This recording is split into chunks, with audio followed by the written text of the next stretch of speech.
Getting set for kickoff between the Jets and Dolphins. Now yesterday, NJ.com reported that Rex Ryan had already cleared out his office.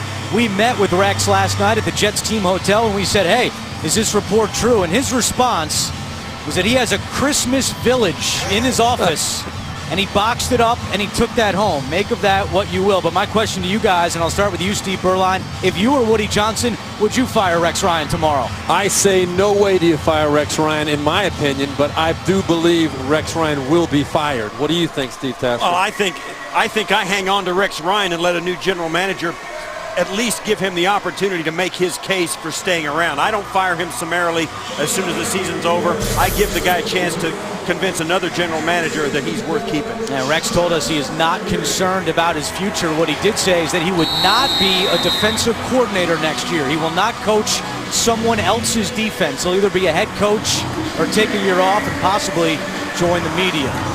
The Dolphins won the toss. They will receive, and we are underway, week 17 of the NFL on CBS. Jarvis Landry will take this one out of his own end zone, and he is stuffed at the 8-yard line. That is an Empoli making the special teams tackle, and we bring out Ryan Tannehill, who's 5th in the NFL in completion percentage, and he's really taken a big step up in his 3rd year.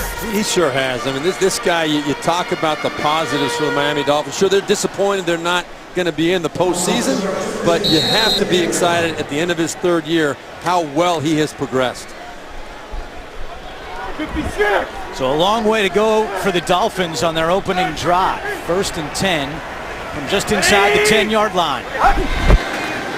And they'll start this on the ground with Lamar Miller, and he maybe gets a yard on the play. We'll take a look at the Miami starting offense, and Jason Fox gets the start at right tackle for the 2nd straight week in absence, or in place of Dallas Thomas, who's out with an injury. And you see Lamar Miller comes into the day needing 79 yards to get 1,000 on the season. I think he's been a real pleasant surprise, and I think you look at the guys who are inactive today, LaMichael James not even suited up today, and I think that's a nod toward how good Miller has been.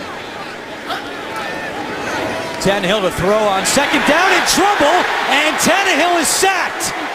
They mark him down at the 1-yard line. Nearly a safety for the Jets defense, and it was David Harris leading the charge for the Jets. And if there is an issue with the Miami Dolphins, I think that really stands out, it is what has happened since the loss of Brandon Albert at offensive line, at their left tackle. Right here you see Tannehill with no chance. The pressure came from the right side. The loss of Brandon Albert forced them to make a lot of changes, move people around up front, and that has been very unstable for Ryan Tannehill as far as the pocket is concerned. 40th time Tannehill has been sacked this year, and now it's 3rd and 18 for the Dolphins. Tannehill looking deep down the sideline, and it's incomplete. He was trying to connect with Mike Wallace, and instead the Dolphins go 3 and out. Well, this 2nd week in a row they've gotten off to a slow start. Remember last week they were down 14 points to the Minnesota Vikings before coming and pulling that out at the end of the game. It's something that I think every head coach thinks about, getting your team off to a fast start. And then Joe Philbin said at point blank, we need to get off to a fast start. And they have not done that here with their first 3 and out. Bad kickoff return, bad sack, bad incompletion. So Brandon Fields will punt out of his own end zone, and Jeremy Curley awaits the punt at his own 45-yard line. Fields to the 48, and here's Curley into Miami territory, trying to get to the outside, and he runs out of bounds at the 42-yard line. And out comes Geno Smith, a homecoming for Geno, who grew up in South Florida, went to Miramar High School, and has a lot of family and friends in attendance today. 10 touchdowns, 13 interceptions on the season for Geno Smith. And he's a kid that knows. I mean, he's 24 years old. We talked about it in the open. He knows he's got to get better as a quarterback. But I'll tell you what I like about him when you talk with him, he has the presence, he has the confidence, and he admits where he's fallen short. Unbalanced line. Ivory, the running back, he gets the call running the other way, and he's got some room down the left side. Ivory tripped up from behind at the 37-yard line. Let's take a look at the Jets starting offense, and a huge loss up front as Nick Mangold will not play today because of the ankle injury. Dalton Freeman starts in center, and also Percy Harvin is inactive today because of sore ribs. Jeremy Curley will start at wide receiver. Yeah, we're going to see a lot of Jeremy Curley, Eric Decker, but Rex Ryan told us that Jeremy Curley is going to have a big role in this offensive game plan today. So Marty Morningweg there, second-year offensive coordinator for the Jets. Gino rolling right, has time, now throws on the sideline, and they are saying that is a catch by Eric Decker. His team leading 65th of the season. That was a nice dart by Geno Smith right there. Decker does a nice job of planting himself to the sidelines, finding a little gap. Smith just guns it in, and right there, Decker, I don't think he got his other foot down. I would challenge that if I was the Dolphins. That wasn't a catch. No red flag from Joe Philbin. Decker goes in motion. The handoff is to Ivory up the middle with some room, and Ivory bulldozes his way down to the 20-yard line. Ivory came into this one with 792 yards. His career high for a season is 833. So, well, I know Dolphin fans will remember the game in New York where the Jets absolutely bulldozed the Dolphins throughout the first half of that game, and you can bet that the Jets are going to make sure that they've got that buttoned up. Already 16 yards rushing for Ivory. He gets the call again, and he's thrown down from behind by Rashad Jones. Gives us a chance to take a look at the Miami defense. And Cameron Wake is going to the Pro Bowl for the 4th time. Outstanding defensive end for the Dolphins. Jelani Jenkins leads the team in tackles with 103. And Cortland Finnegan, in his 9th year, says he wants to play another year next season. Yeah, and he may get the opportunity. He's due a big signing, but he'll be a big cap hit if they keep him. If they release him and try to re-sign him, they may save some cap space. That could be huge for the Dolphins in the offseason. A $6.5 million cap hit if he's on the roster. 3rd and 2 for the Jets. Smith to throw, and Smith goes down. Randy Starks, one of the first ones back there for the Dolphins. Jenkins also charged hard. Well, this is a play where Geno Smith would come up with the play action. You think it's going to be pretty solid, but you know what? You're missing your #1 center, Nick Mangold, and right there, Dalton Freeman, the center, got beat off the ball, and that caused problems for that pocket collapsing. Nick Mangold went almost 3,000 snaps before he got called for a holding, and Dalton Freeman got one on his 13th snap. He got beat on that play. Nick Folk from 45 yards out, and this one hits the upright. No good. So the Jets had great field position off the Dolphins punt, but Folk is not able to convert. His 7th miss this season, and we're still scoreless in Miami. Been a rough season for Nick Folk, now in his 8th year out of Arizona. Misses from 45, and we're still scoreless in Miami. 10:30 to go in the first quarter. Tannehill fires on first down, and it's caught by Brian Hartline into Jets territory for a first down. Yeah, we spoke at the end of the last series about Miami wanting to get off to a fast start, and it really doesn't matter if you get off to a slow start, as long as your start is faster than your opponents. And the Jets came out stumbled in Miami territory to begin their first drive, ended up missing the field goal, and now Miami comes out a little bit better with the completion. It's Lamar Miller on first down, and he gets to the 45-yard line. Let's take a look at the Jets starting defense, and Sheldon Richardson with 7 sacks, although before we get to the lineups, let's take a look at this flag. It's Craig Rolstad as our referee today. This might be on Jason Fox, the right tackle. Tripping. Offense. Number 74. 10-yard penalty. Replay. First down. That is on Jason Fox, the right tackle. As we take a look at the Jets defense, and Sheldon Richardson with 7 sacks, but was not selected for the Pro Bowl earlier this week. Bit of a surprise there. David Harris, possibly his final game as a Jet. He's a free agent at the end of the year, and Calvin Pryor, the #1 pick, gets to start in the secondary. Yeah, been kind of disappointing year for Calvin Pryor. That Rex Ryan and company all really anticipated him being a real significant contributor. It just hasn't happened. It's been an up and down season for him. So the Dolphins push back to their own 40 on 1st and 20. Tannehill play fake. Over the middle, again caught by Hartline at the Jets' 45-yard line. Been a very quiet season for Brian Hartline. He had 76 catches last year, and that's just his 36th of this season. Well, you can tell early in this game, Miami Dolphins coming out trying to run it a little bit, but now every throw they're having success on has been a play action, and it has really helped the linebackers with the linebackers in coverage. They've had to come up, honor the run, and Tannehill is finding his receivers wide open underneath. Hartline already has more receiving yards in this quarter than he's had the entire previous month of December, as Miller falls forward for a Miami first down. Lamar Miller, a Miami native, went to Killian High School, worked one summer in high school at Zoo Miami. His job was to feed the animals. The rub on that is that he hates animals. He was bit by a dog as a kid and was always scared, so we sat with him and said, well, why'd you work at the zoo? And, well, it was a job. Yeah. As a youngster, that his coaches would say, pretend a dog is chasing you, and all of a sudden he's an NFL running back. And he's having a great year in his third year out of Miami. On 1st and 10, Tannehill. And that's caught by Damian Williams, who slips a couple of tackles, spinning his way to the 25-yard line. A gain of 13 for the undrafted rookie out of Oklahoma. A good job by Tannehill here. He feels pressure again, but knows exactly where his safety valve is. Finds Damian Williams underneath. He gets his arm hit right as he throws that football, Tannehill does. But good, solid play. Knew the down and distance, knew the situation, and Damian Williams did the rest, making a couple guys miss. Williams had the game-tying touchdown catch last week in Miami's big comeback against Minnesota. A lot of movement on the line, and we have a penalty flag. False start. Offense. Number 74. 5-yard penalty. First down. Second penalty on Jason Fox. You know, you talk about Ryan Tannehill, and he really is the story here in Miami, along with the apparent rehiring or retention of Joe Philbin. But Tannehill, I think there becomes a place in every quarterback when they develop, and all this, and I think Tannehill is on the cusp of that.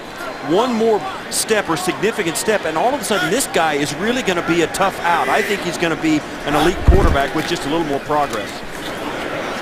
Miller sneaks forward to the 27-yard line. I think a lot of credit has to go to Bill Lazor in his first year as Miami's offensive coordinator. Was the Eagles quarterback coach last year with Chip Kelly, and Nick Foles had a great year. But his offense has really resonated with Ryan Tannehill. Those two work very closely, and you got to give a lot of credit to that man right there.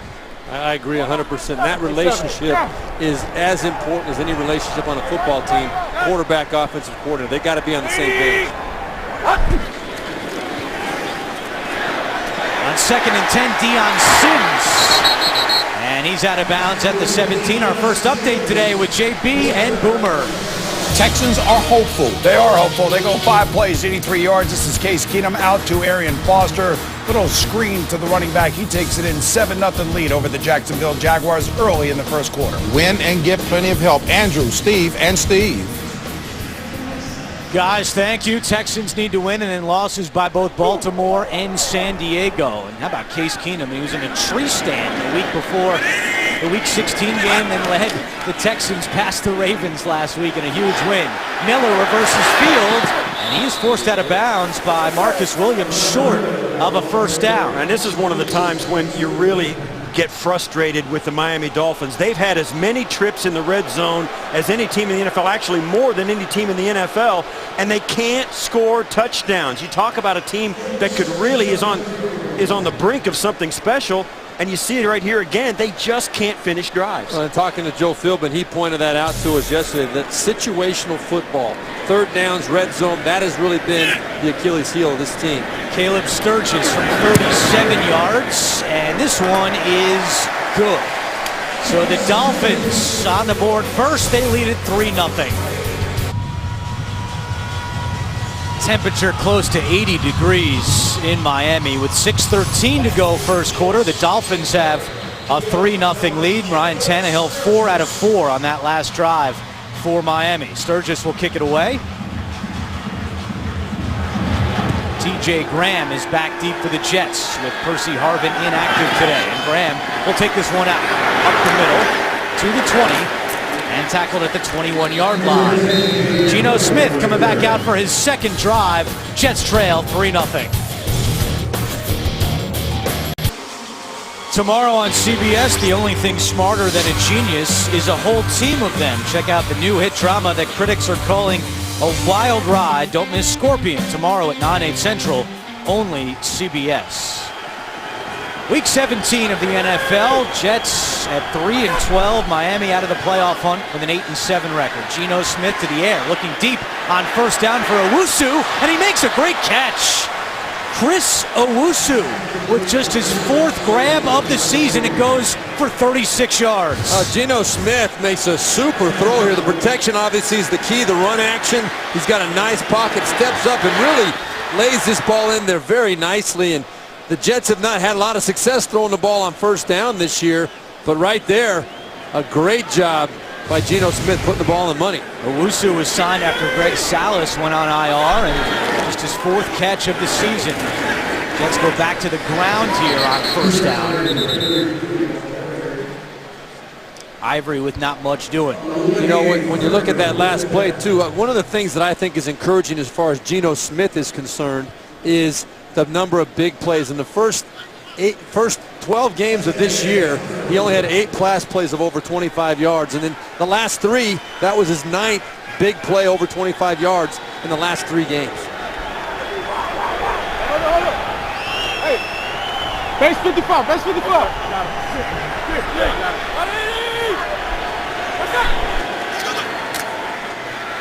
Smith, and that one is caught by Zach Sudfeld, just his 4th catch of the season. Well, as we talked about off the top of our broadcast, Rex Ryan, we told you what he said in our team hotel last night, and John Idzik also very much on the hot seat. Here's some of the moves that Idzik has made over the last 2 seasons, and haven't been too many home runs when you look at Idzik's moves. No, they're having, when you look at the cap numbers of those guys, it doesn't seem like they're getting good value for them either. Getting them's one thing, but paying them too much is another thing. Geno keeps it on 3rd down, and he picks up the 1st inside the 30. That's one of the things that's been a criticism of the Jets organization, is that they've got a lot of cap room. They've decided not to spend it, and even when they did spend it, they didn't do it seemingly wisely. And there's a guy, a head coach right there, who we talk about it ad nauseum. He's gotten to the championship game with a rookie quarterback, then repeated that feat, and then as Mike Vick takes the snap, and he hands it off to Curley, and he's met by Rashad Jones. and you just see this roster deteriorate over the past handful of years. I don't know how you can hold the head coach completely responsible for the lack of wins for a team whose roster is markedly deteriorated. I think that you build a strong case, Steve, and that's one of the things that's got to be really thought through by Woody Johnson. We just saw a picture of him. Is how do you weigh all this stuff? How has the money been spent, and do you hold your head coach responsible for that? Owusu has some room to run. Inside the 10, still going, and it's a touchdown. Chris Owusu, the second touchdown of his career. The officials hesitated. It looked like Owusu might have stepped on the white line, but he did scamper in as he takes this pitch from Geno Smith, catches the Dolphins completely sold out to the sweep to the far side, and no question about it, that's a touchdown. Yep, the Dolphins got caught up in the misdirection, and Owusu coming around on the end around off of a nice soft touch from Geno Smith. Nice play call by Marty Morningwood right there. Big play for the Jets. Owusu at 59 yards on that drive. And remember, the Jets ran for 277 against the Dolphins on December 1st, and they've already got 51 rushing yards here in the first quarter as Folk knocks through the extra point. Chris Owusu, who knew? The big catch, the touchdown run, and the Jets take a 7-3 lead. Back in Miami, where the Jets have taken the lead thanks to Chris Owusu. He was cut by Tampa Bay in September. Jets picked him up, and he had both big plays on that drive for New York. His first career rushing touchdown, also has one receiving touchdown. So Nick Folk will kick it away. No touchbacks in his last 16 kickoffs. And he's got one here. Landry takes a knee, and the Dolphins will start this drive at the 20 when we come back.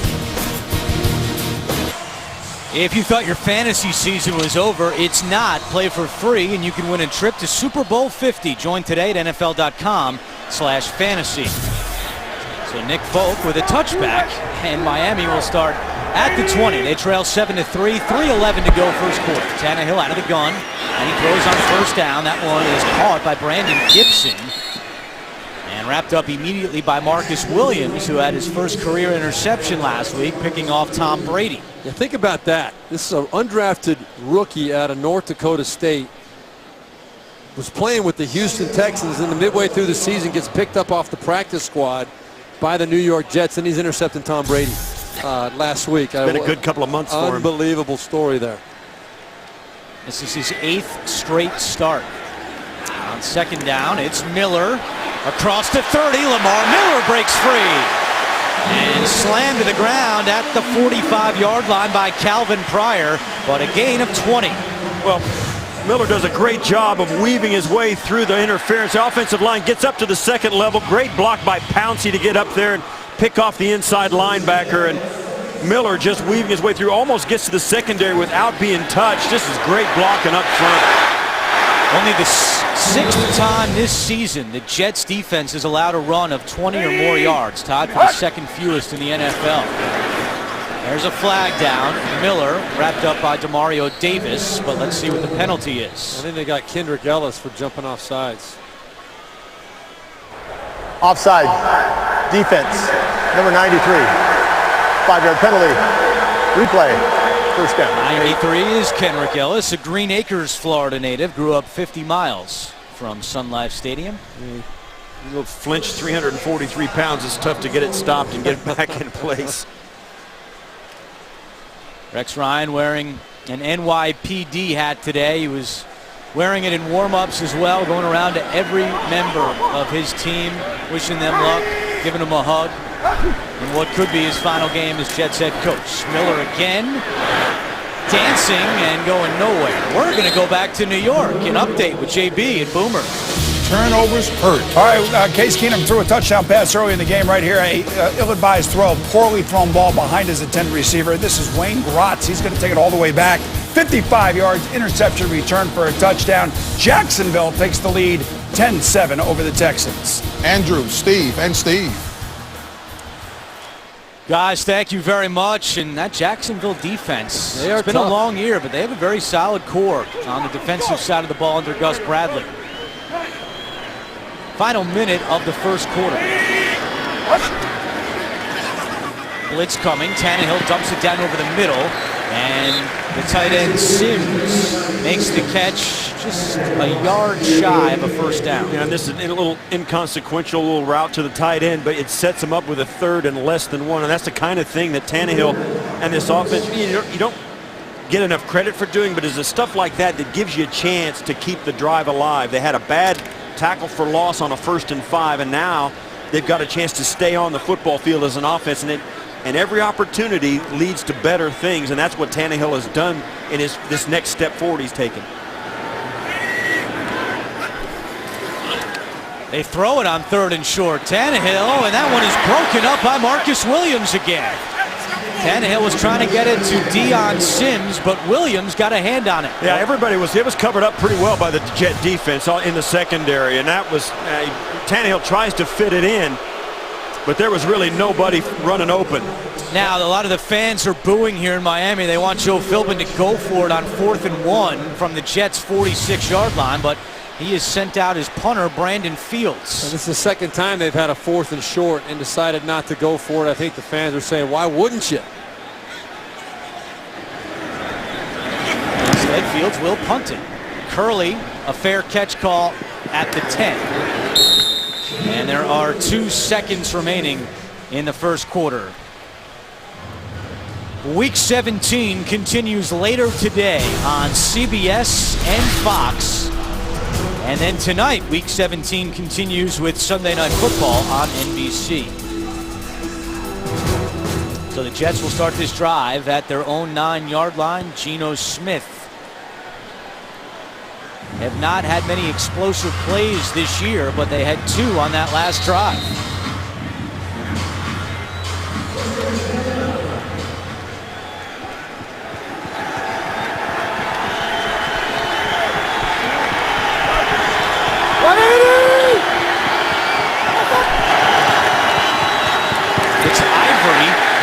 tripped up in the backfield by Jared Odrick. That's the end of the first quarter. With the Jets leading 7-3, you're watching the NFL on CBS.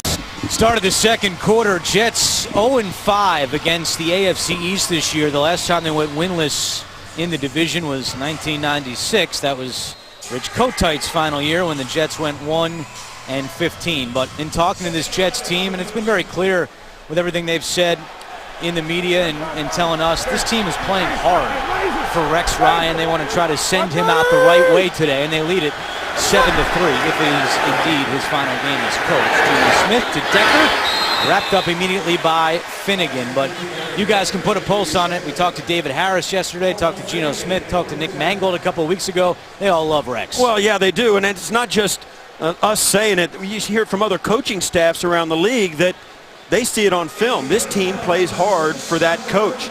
They like him, and they feel like it's a very close-knit locker room, which is, I'll tell you what, saying something. On a 3-win team, it's hard to stay close-knit, but every guy really loves the team and the atmosphere. 3rd down and 6 for the Jets. Geno has time. Flicks one, and it's caught, but it appears to be right at the sticks. Jason Morrow made the catch, and we got to see where the spot is. If it looks like they might have got it. Oh, that's going to be their measure of this. That's really, oh, they gave it to him. And there's the first down. How about Geno? Well, this is the kind of play that Geno will make. It's a heads-up alert play, but it's also the kind of play that turns into a turnover. It's right. You got to be really, really careful with that. He's such a good athlete, and he's gotten away with being such a good athlete for his whole life. The margin of error, though, at this level is so different than any level he's ever played at. He kind of misjudges that sometimes, gives himself more credit than he actually deserves. He keeps this one on the read option. Lost the football. There's Geno Smith's big problem. Ball is still out. And we'll wait for the official signal, but it appears that Rashad Jones fell on for the Dolphins, and it's Miami football. Well, it's like it's right on cue. This is what we're talking about right here. The Jets have been playing very well. They got some good things going, but Geno Smith sometimes just gives himself a little bit too much freedom, or shows a little bit too much confidence in himself. And if you make a mistake in the NFL, look at how he's carrying that football out there. There's absolutely no reason for that. That ball should be tucked into his rib cage, but that should be his #1 priority right there. And especially when you're backed up at your own end of the field. You just can't do that at this level. This is his 29th start in his career. He has just 6 turnover-free games. And now the Dolphins with a short field to work with. 1st and 10 from the 21.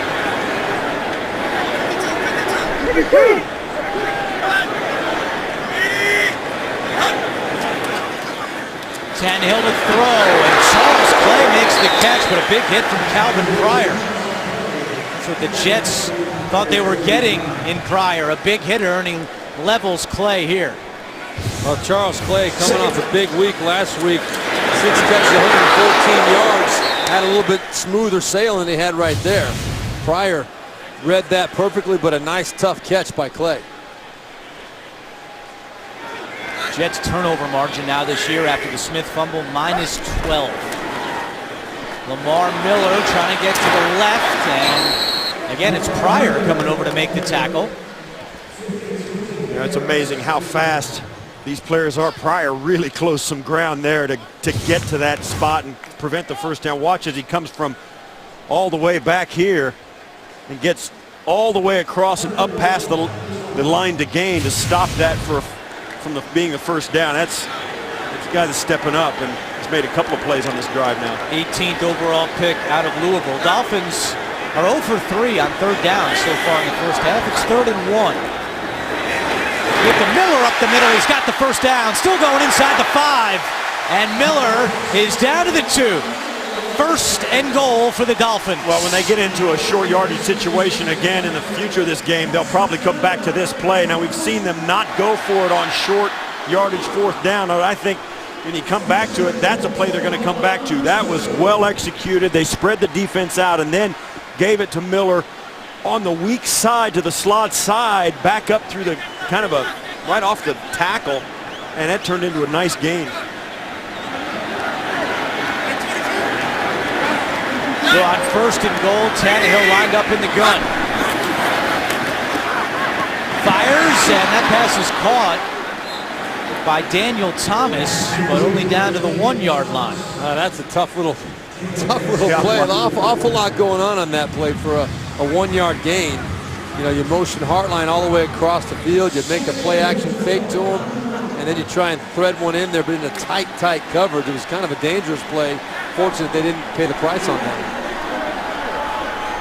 Once again, Daniel Thomas, the running back, on 2nd and goal. Now we have a stoppage. Yeah, you throw that to a backup running back that you think the defense is going to forget about.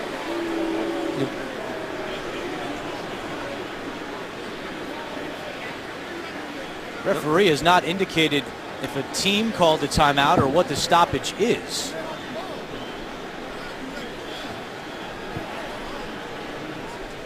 Maybe it's just a little water break. One player's being escorted off the. Yeah, that's Pryor's being helped off Pryor the field. That was an slowly walking injury off the timeout. field. Yeah. And you know, Steve, you mentioned earlier, Steve Tasker, the struggles this team, the Dolphins, have had in the red zone. Well, that's what's so frustrating. You said they've been in the red zone more than any team in the NFL all year. That means they're between the 20s. They're moving the football. They have not been able to cash in, though, as much as. Let's see if they can do it on this time. So Pryor walks off. It's 2nd and goal for the Dolphins. Thomas going right, and he is in for a touchdown. Miami capitalizes off the Geno Smith turnover, and the Dolphins regain the lead. Well, this is just big boy football. This is going to go right up the middle of the formation. A little bit of misdirection, but they just get a nice job. Go right in behind Pouncey. Get great blocking up front, pushing the defensive line right into the end zone, and the back just follows them in. Rex Ryan not happy. The Smith fumble, his 3rd lost fumble of the year, gave the Dolphins a short field, and they punch it in. Daniel Thomas with his 2nd touchdown of the year. All scoring plays subject to review, so they're just taking another look at this one for Thomas, the 4th-year man out of Kansas State. You don't think Rex Ryan wants to win this game, do you? I mean, every coach wants to win every time, but Rex Ryan wants to end this season with a positive for sure. Extra point by Sturgis is good. It's 10-7 Dolphins. Geno Smith could not hold on to the football, and Daniel Thomas makes him pay the 1-yard touchdown. 10:44 to go in the first half. The Dolphins have a 10-7 lead. Remember, back on December 1st at MetLife Stadium, Dolphins only had 6 points going into the 4th quarter. Scored the final 10 points of that game to come back and beat the Jets, but they had 10 points here in the first half as Sturgis kicks it away to T.J. Graham. Looks like a block in the back, but no penalty. And Graham gets out to the 20-yard line. So Geno Smith, let's see how he responds off the turnover. Back in Miami, aerial coverage of today's game is provided by MetLife. Snoopy 1 on the scene here above Sun Life Stadium. 10:38 to go first half. Jets trail 10-7. Geno Smith back out. Last time he fumbled the ball, led to 7 points for the Dolphins. Play action on first down. Smith rolling right. Still has it. He'll keep it and slides down at the 24-yard line. And we met with Geno last night, and he said the biggest thing he wants to work on in the offseason is the mental part of his game. He said he's going to watch a lot of film, find out how defensive coordinators are attacking him. But going back to that fumble, he's got to get back to fundamentals, too. It's a lot more than just the mental part of the game he needs to shore up. Go ahead. It's incredibly frustrating because the guy's had 3 or 4 dozen times where he's done exactly that this season, and it has not changed. Up the middle they go. And we go back to New York. An update with JB and Boomer. San Diego setup. JB, if we ever saw Steve Tasker playing cornerback, Steve Berline would call an out and up, and that's exactly what Phillip Rivers did here to Eddie Royal. This is going to set up a 1-yard touchdown run for Brandon Oliver. San Diego closes the gap, 10-7 Chiefs over the Chargers. You trying to cause friction between Tasker and Berline? Oh, there's already enough friction there. I don't need to add to it. Back to Andrew Catalan. The friction is palpable, no question, guys. It's 3rd and 3 for the Jets. Chargers with a win-and-in situation in Kansas City. Smith out of the gun. Vernon coming with pressure. Amaro makes the catch, has the first down and more. Chase Amaro all the way up to the 45-yard line. A gain of 17. This Jace Amaro, second-round draft choice this year, has really opened up some eyes. He's a pretty darn good-looking young tight end. Leads all NFL rookies at tight end right there, just coming across the middle. Good pocket again for Geno Smith. As easy a throw as you're going to get. They had the right play dialed up, and Amaro finishes it off. Geno Smith has started this game 6 of 6 for 77 yards, but he does have the fumble, which led to a touchdown. Which there's always a but, isn't there, with Geno? Johnson on the carry, and he gets 2 on the play. Chris Johnson's had a bumpy first year with the Jets. Only 1 touchdown. That was back. 1 rushing touchdown. That was back in September against Detroit. It's an ongoing debate as to how important running backs are in the NFL in this day and age. It's a throwing league, a quarterback lead, and really running backs have become complementary players offensively.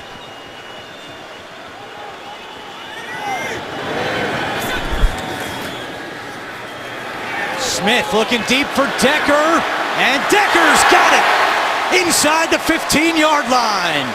Decker beat Cortland Finnegan for a gain of 41. Yeah, and you don't see a lot of this. Eric Decker getting behind right here at the bottom. Just a straight shot down the field. And I really like the throw by Geno Smith. He got back, got set quickly, knew exactly where he wanted to go with that football, put it up on time, on the money, and a nice big play for the Jets. You can't get beat like that if you're Cortland Finnegan. That's just an outrun. I mean, he just got completely blown past, and that's one thing you've got to evaluate is the ability of your corners to stay with an easy go route like that. Geno now 7 out of 7. Johnson to the 8-yard line.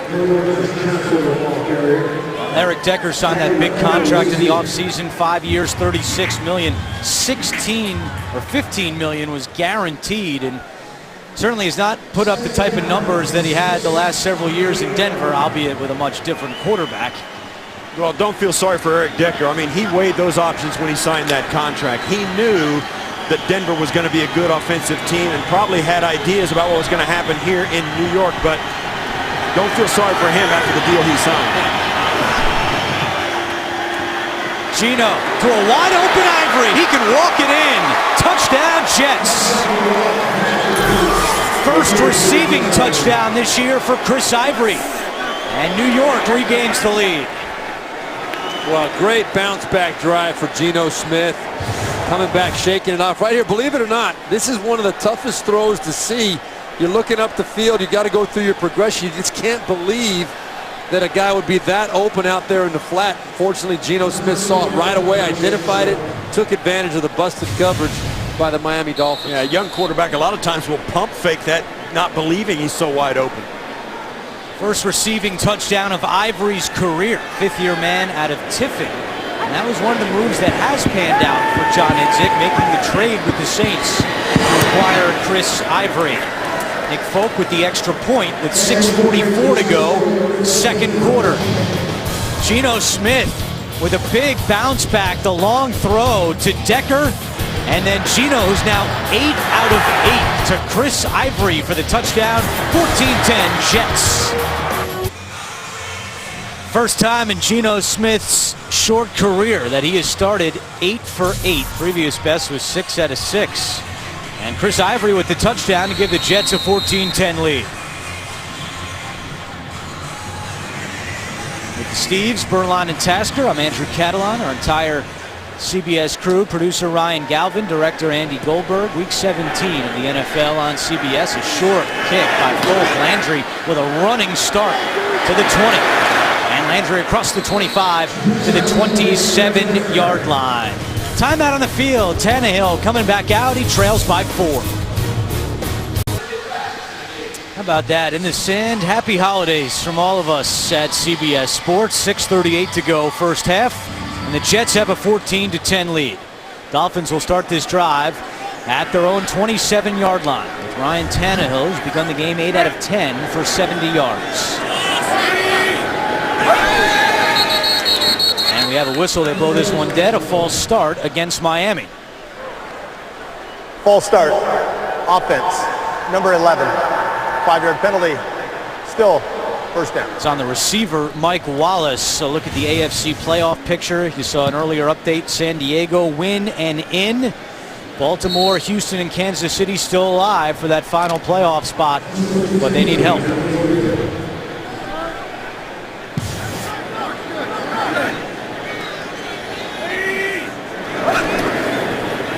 Lamar Miller on first down, and there's a hold coming against Darren College of the Dolphins. The left guard wrapped up Muhammad Wilkerson. Holding. Offense, number 67. That penalty is declined. The result of the play is a second down. College, a native of North Pole, Alaska, and the street he grew up on is Santa Claus Lane. I can't even make that up.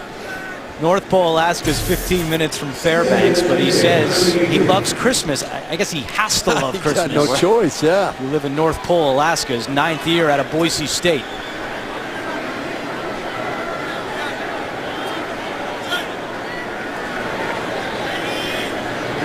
3 on the play clock, 2nd and 19. Tannehill to throw. Miller wasn't looking for it, and it's incomplete.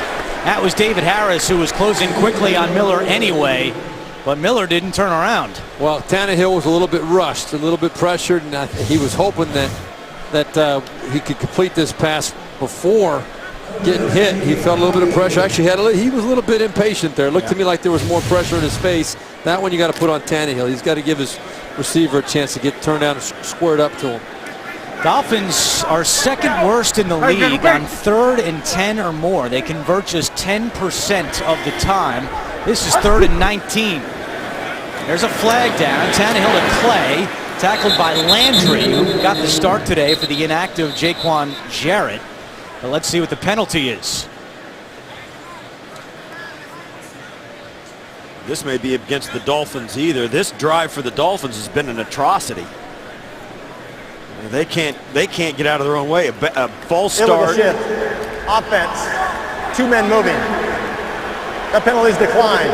The result of the play is a 4th down. Oh, they sleptwalked through that possession right there. Starting from their 22-yard line, they took a bad penalty, 2 self-inflicted penalties, one of which was declined. They got a hold, which was declined. A couple of incompletions. So you're saying that's not good? Wow. Fields is on for his 3rd punt of the first half. And Curley awaits at the 21.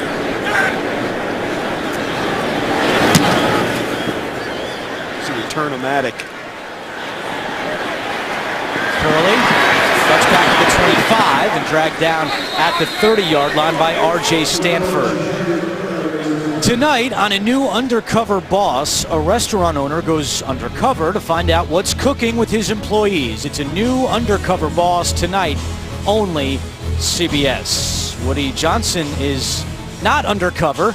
He is a boss, and he's got a lot of decisions to make, and you'd expect them to come pretty quickly with both John Idzik and Rex Ryan on the hot seat.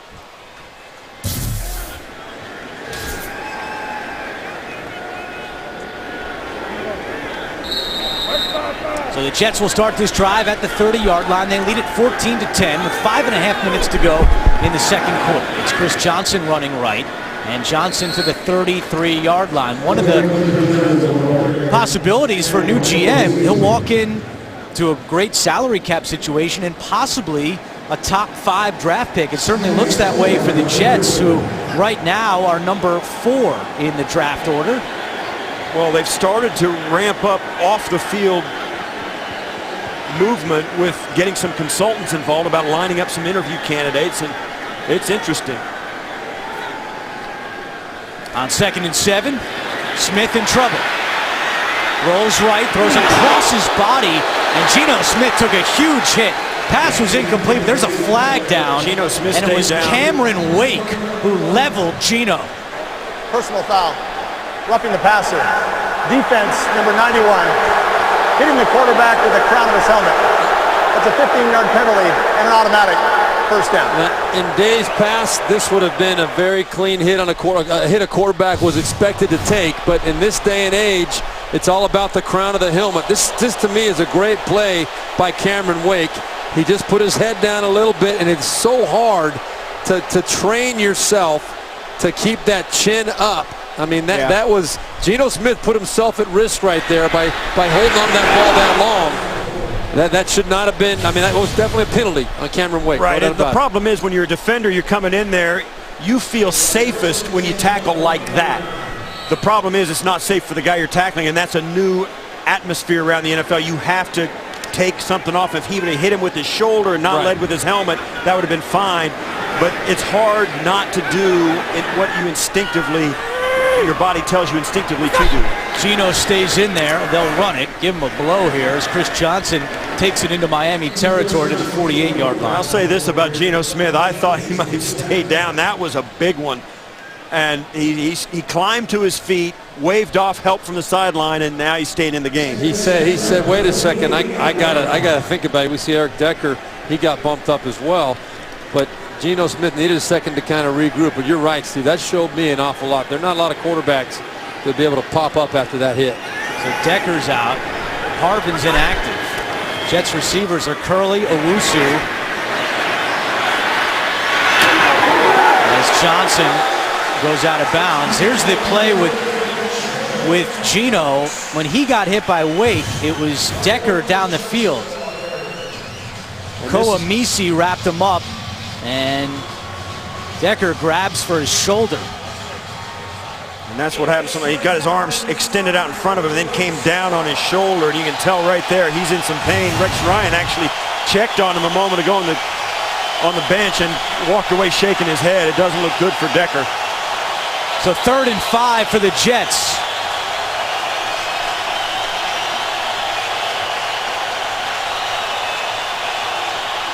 Pressure coming. Geno's pass is batted down, but there's a flag on the far side of the field at the 43-yard line of Miami. Jeremy Curley was moving towards the line of scrimmage when the ball was snapped, and that's illegal motion. See that? Yeah. Could be that, or holding on Finnegan, I think, maybe trying to come back out. One of those two. Yeah, I think from the official that threw it, it's probably on the motion. Illegal motion. Offense, number 11. That penalty is declined. The result of the play is 4th down. So it goes against Curley, and the Jets will have to punt with 3:42 to go, second quarter. That's a penalty you don't see called very often, but Curley definitely was coming. As a motion man, you cannot be moving toward the line of scrimmage. You got to be going backwards or parallel to the line of scrimmage. Definitely was guilty of that. You just don't see that flag thrown all that often. Jarvis Landry back deep to receive the punt from Quigley. This one bounces at the 6 and takes a Jets bounce. So Quigley with one inside the 10-yard line. Well, you can get the fastest football scores and updates with the CBS Sports app. It's the fastest app for sports fans. Download the CBS Sports app now. So 3:32 to go. Dolphins have all 3 timeouts. They trail 14-10.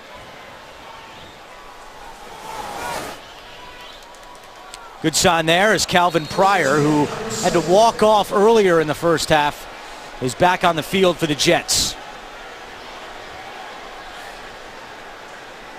Second Miami drive to start at their own 10 or worse. Tannehill to the air, batted down. It was David Harris who got a hand on that one. Well, we mentioned the draft order a few moments ago, and here's a look at it as it stands right now with the Jets selecting number 4. However, if Tampa Bay loses today to New Orleans, the Bucs would have the number 1 pick. But whoever the GM is, whether it's John Idzik or somebody else, they're going to have a lot of cap room and a good draft pick. Well, that's right, and it remains to be seen how well they use those. Miller dancing his way up to a Miami first down. Well, here are some of the draft prospects that'll be in the conversation. Mariota, of course, appears to be the #1 pick, especially if it's Tampa Bay who needs a quarterback. But how about maybe an Amari Cooper for the Jets? He would seem to fit in well. That's the one that jumps out at me. I think this team has been lacking a young receiver with the kind of skills that Amari Cooper possesses. Big physical receiver who can win all those one-on-one matchups and be a true #1 guy eventually. That to me is the obvious pick for the Jets. On 1st and 10 over the middle to Landry. And for Landry, that is his 2nd catch, now has 81 on the season. Yeah, you talk about what's going to happen with Rex Ryan. Neither one of us would fire Rex Ryan.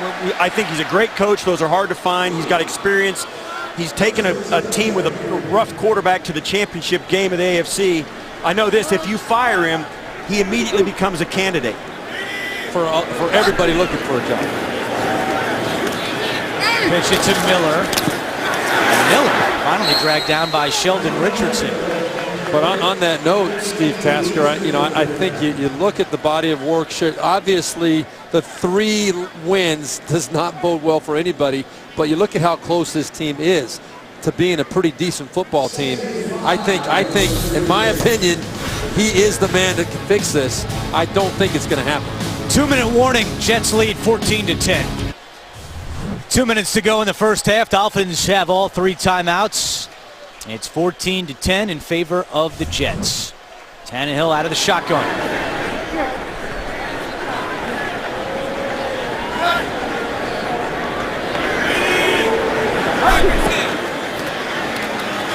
Tannehill again over the middle to Gibson, and he's wrapped up immediately by DeJuan Landry. That's good for a Miami first down. Coming up on the Verizon Halftime Report, join JB, Tony, Bart, Boomer, and Coach Cower for all the latest NFL scores, highlights, and first half analysis. It's all coming up on the Verizon Halftime Report. 1:40 to go. Calvin Pace coming, hits Tannehill, but he gets it off and goes right back to Gibson into Jets territory, a gain of 15. Nice job by Ryan Tannehill standing in there under pressure. The Jets have been coming with blitz, and when you right there, Pace just absolutely blows right past Jason Fox. That's got to get cleaned up for Tannehill wants to survive this game. That was a big concern for Joe Philbin, was the right tackle with Dallas Thomas out today. Jason Fox has been kind of a liability out there, but great job by Tannehill stepping up, making that throw.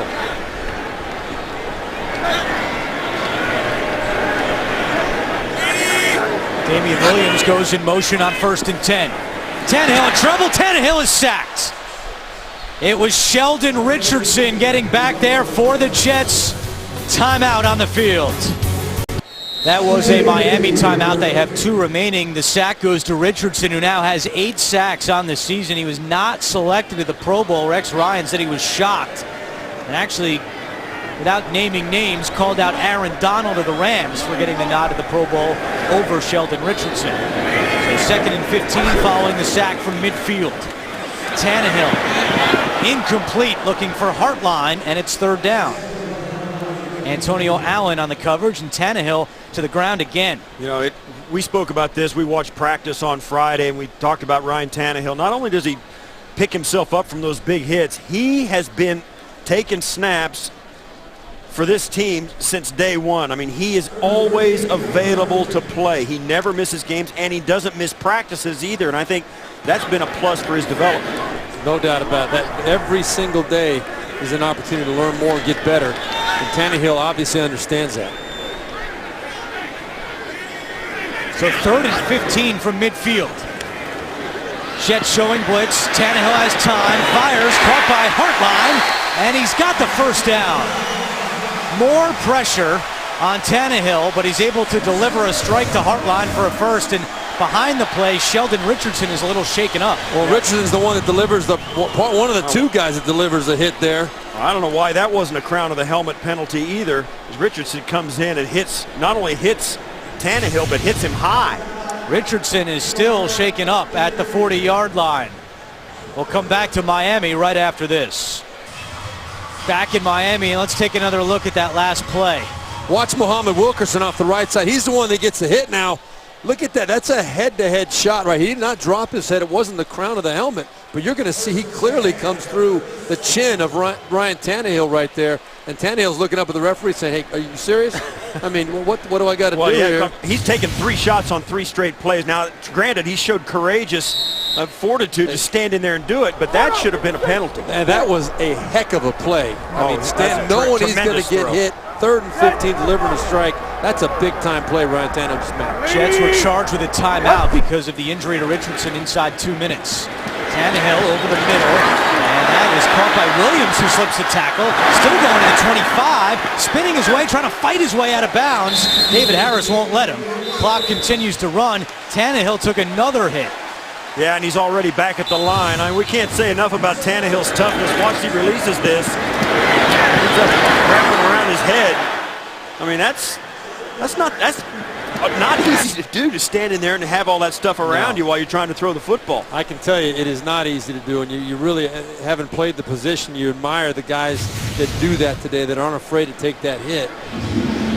We had a chance yesterday at Miami's facility to talk with general manager Dennis Hickey, and he said the one thing that's really impressed him the most about Tannehill is his toughness, his ability to take some shots, stay on the field.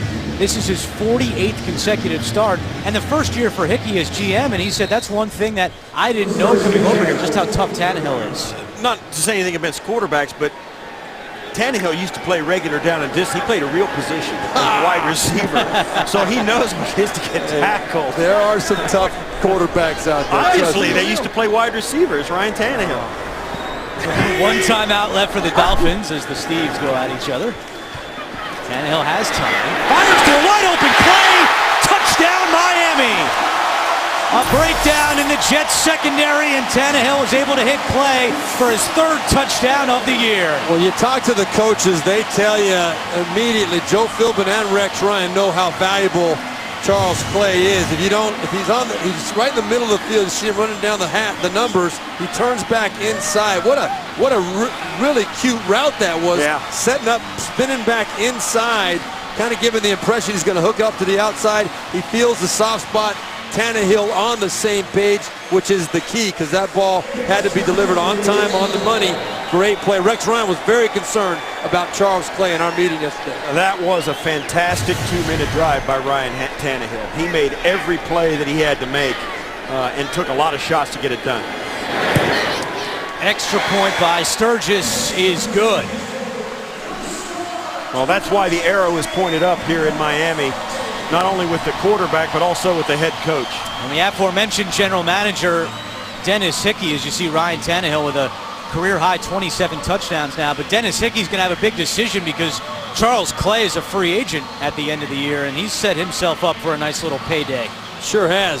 4th-year guy. He's just a pup in terms of really making his mark in the NFL, but people know who he is. The question about Clay has been durability. Injuries have been the big issue. And one problem, too, is the Dolphins aren't blessed with a lot of cap space. They're not like the New York Jets. The Dolphins are going to have to make some tough decisions and really know that they've got to be right on a lot of those decisions in order for them to take yet another small but significant step forward.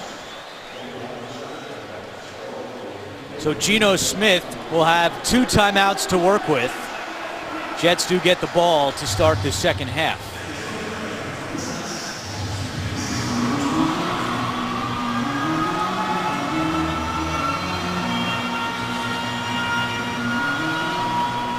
Rex Ryan fired up on the Jets sideline, told us last night that he's not worried about his future. He was very confident that things will work out, and again, he said he will not be a defensive coordinator next year. It's the head coach or nothing. He's not coaching someone else's defense, is what he told us.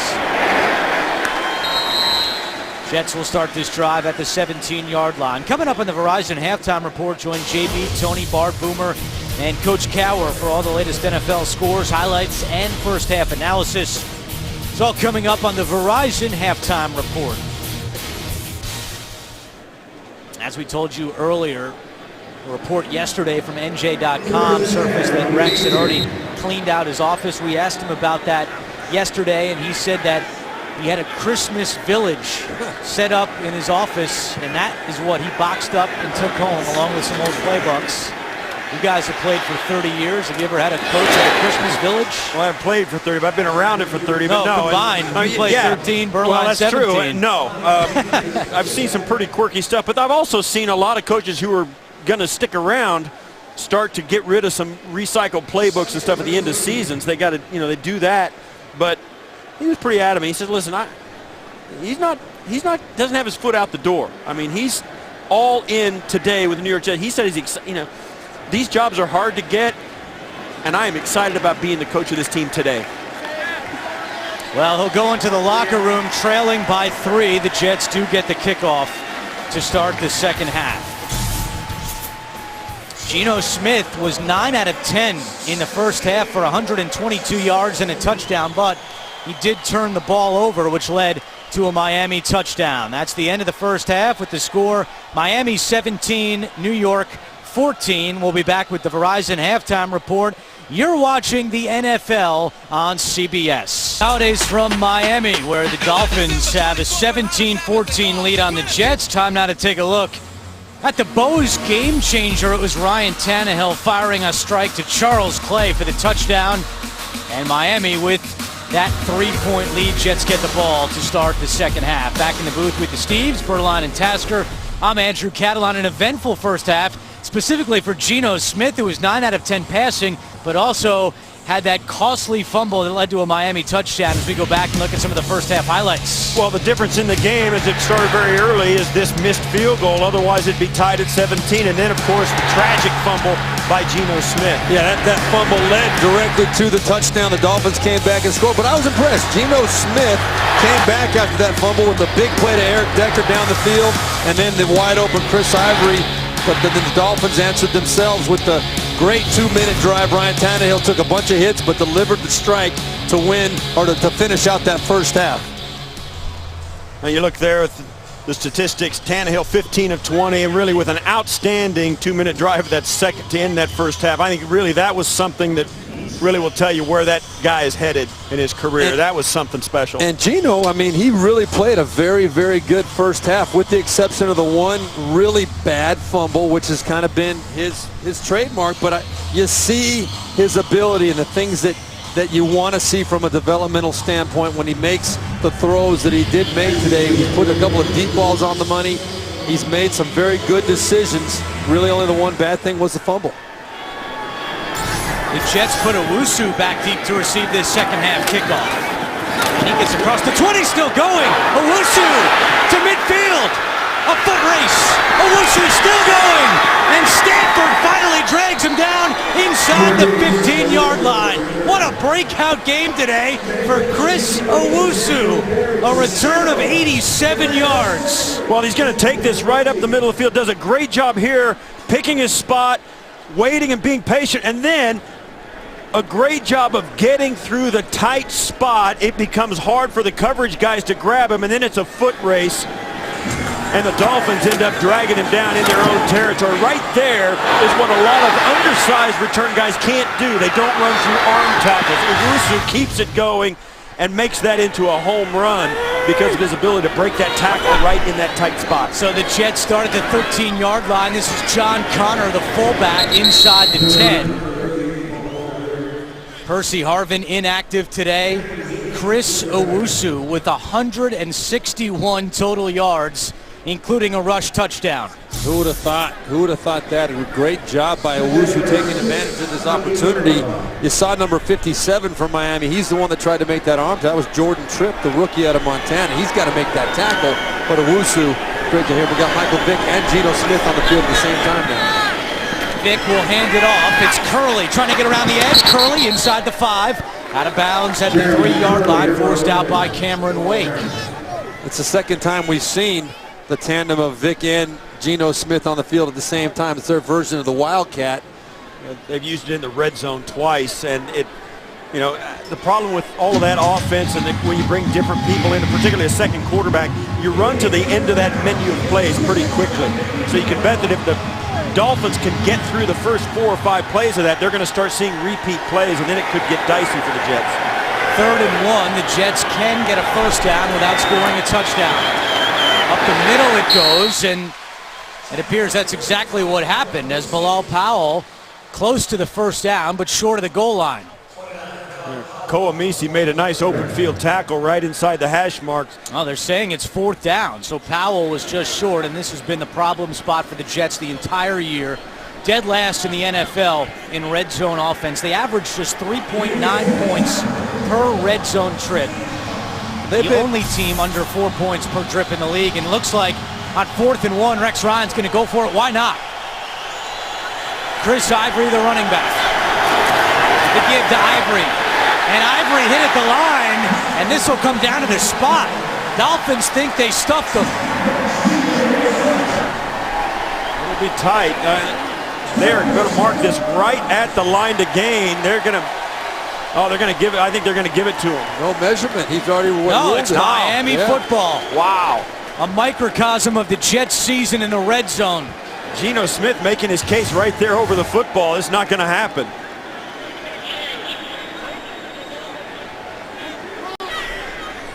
Following the 4th and 1 stuff, Dolphins start this drive at the 3-yard line, and Lamar Miller off to the races. Miller at midfield. Chased by Williams. Miller at the 10. Miller time. A 97-yard touchdown. And that run puts him over 1,000 for his season. The longest run in Miami history.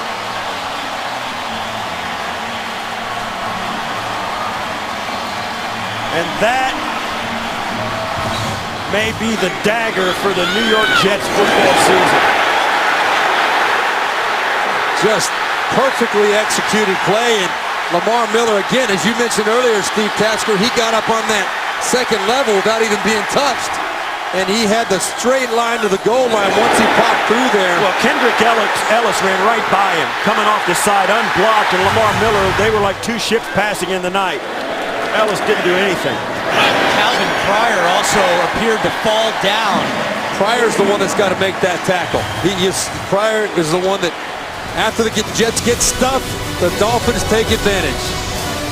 And then Lamar Miller, 97 yards. Rex Ryan not a happy camper. Back in Miami, and what a swing in momentum. Jets with an 87-yard kick return to start the half. They get stuffed on 4th and 1. And now Lamar Miller, 97 yards to become the first Dolphin running back to go over 1,000 in a season since Reggie Bush in 2011. More bad news for the Jets. Sheldon Richardson will not return today with a head injury. Now let's go back to that touchdown and keep an eye on Calvin Pryor. There are two keys to this play. This is the read option by Ryan Tannehill. You're going to see pressure coming off the edge right there. This guy, that's Trevor Riley's got to make it, or that's actually Calvin Pace, has got to make a decision, take the quarterback or not, and then coming up on the safety, that was Calvin Pryor that's got to make that tackle. Once the decision was made to give the ball to Lamar Miller, that tackle has to be made by Calvin Pryor. He did not do it.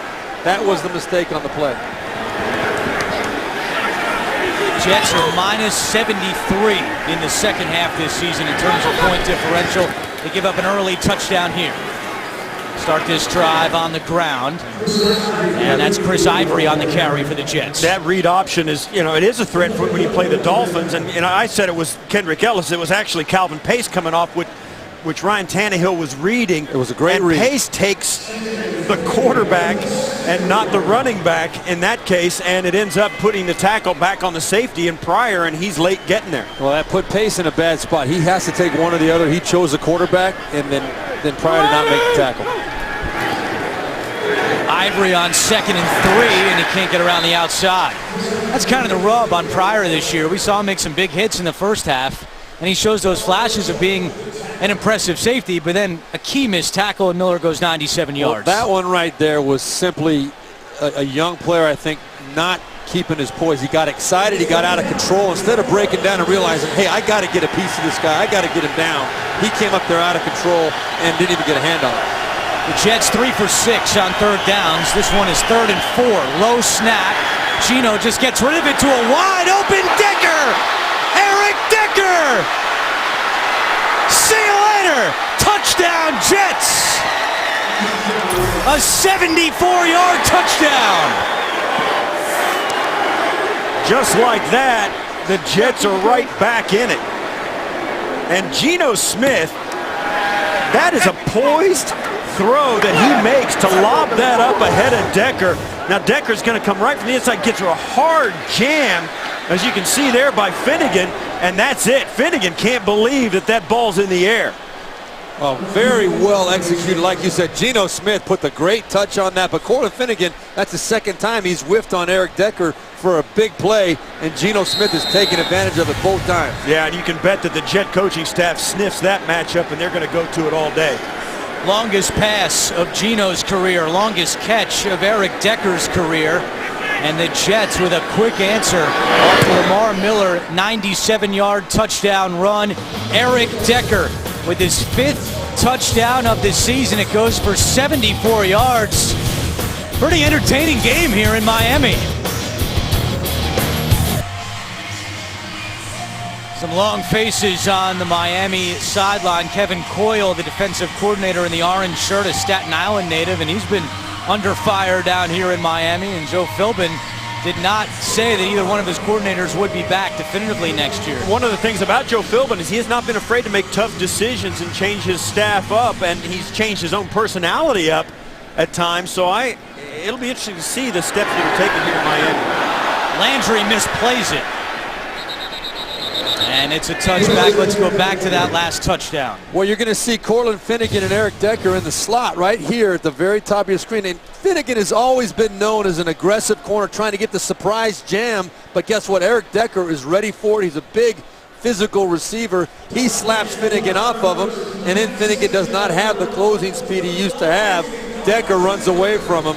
Big time play by Eric Decker. We said earlier in the game that Finnegan said he had wanted to play another year. I don't know that he's physically up to it. Decker is having his way with him, and you know, I don't know that Cortland Finnegan's a starting corner in the NFL anymore. Last 2 Miami plays, a 23-yard touchdown pass, a 97-yard touchdown run. This one not as explosive as Miller gets across the 25-yard line. Before that last play, we had 3 touchdowns in the last 10 plays going back to the first half. It's been a lot of fun to watch, that's for sure. I don't know whether these coaches want that type of a shootout, but Miami trying to go pick up the pace, and the officials are not having any of it. They're letting the defense get set. Again, the Jets are without Sheldon Richardson the rest of the way, out with a head injury. Tannehill's pass is batted down. Looked like Calvin Pace may have got a hand on that one for the Jets. Wilkerson also involved. Oh, we've had some explosive plays here. Lamar Miller with a franchise record run, 97 yards. The 74-yard touchdown from Geno to Decker. The longest pass of Geno's career, the longest catch of Decker's career. And Owosu also had the big kickoff return to open the second half as well. Everybody's making plays today. Tannehill on 3rd and 4, deep to Hartline, comes back and makes the catch over Marcus Williams. A 31-yard gain. Well, if there is a knock on Ryan Tannehill in this offense, it's been that they have not made enough plays up the field. They have not challenged defensive backs. Right there's a great example of what you need to do several times a game.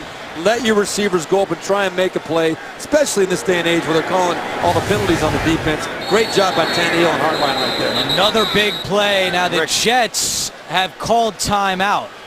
Rex Ryan is livid on the sideline. New York. This is a 30-second timeout. Rex Ryan is livid. He feels like he wasted a timeout. I don't think they had 12 guys or 11 guys on the field, or perhaps they had 12. Here's that last conversion on 3rd and 4, and the catch by Hartline, bottom of your screen.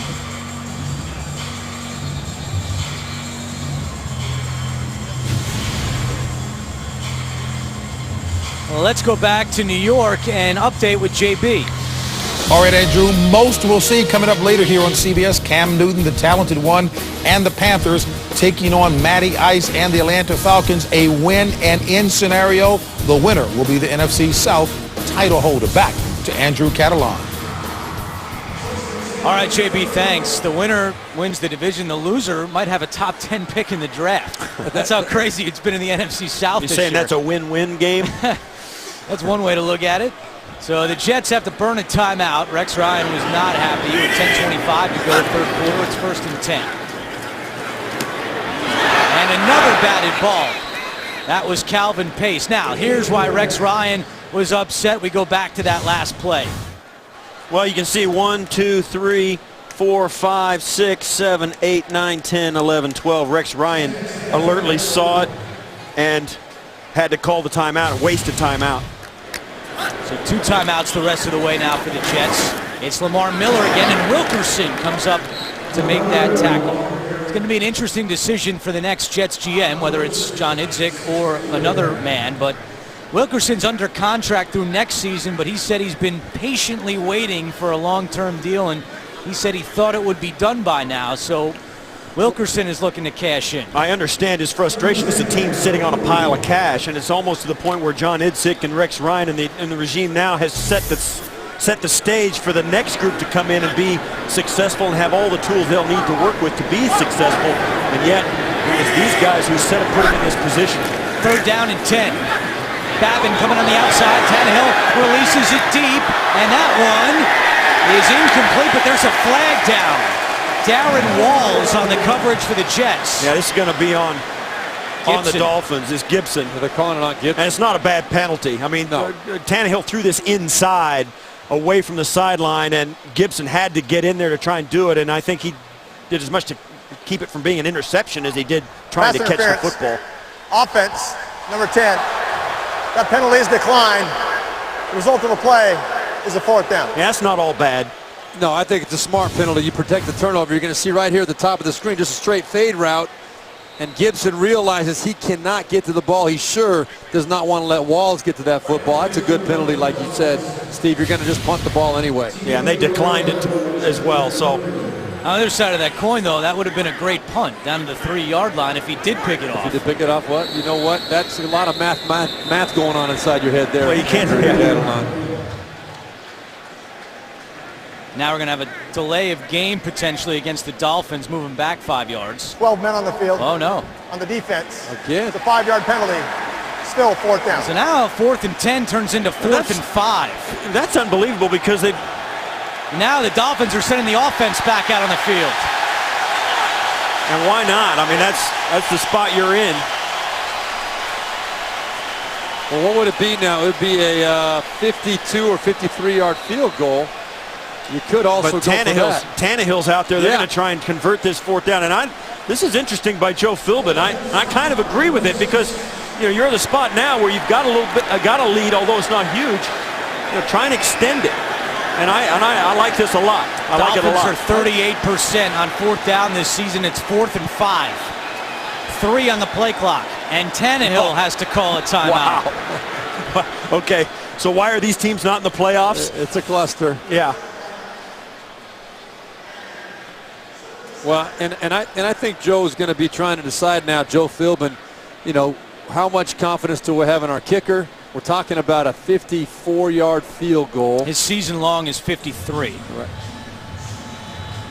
Now, I tell you what, the reason I like going for this after that penalty, your defense, the Jet defense feels like they got it. They've got you off the field. And to bring them back out and have to defend again after a silly self-inflicted penalty of 12 guys on the field, I think you got them at a disadvantage. And I think you got a little bit of momentum. Your offense says, hey, all right, let's pick this up.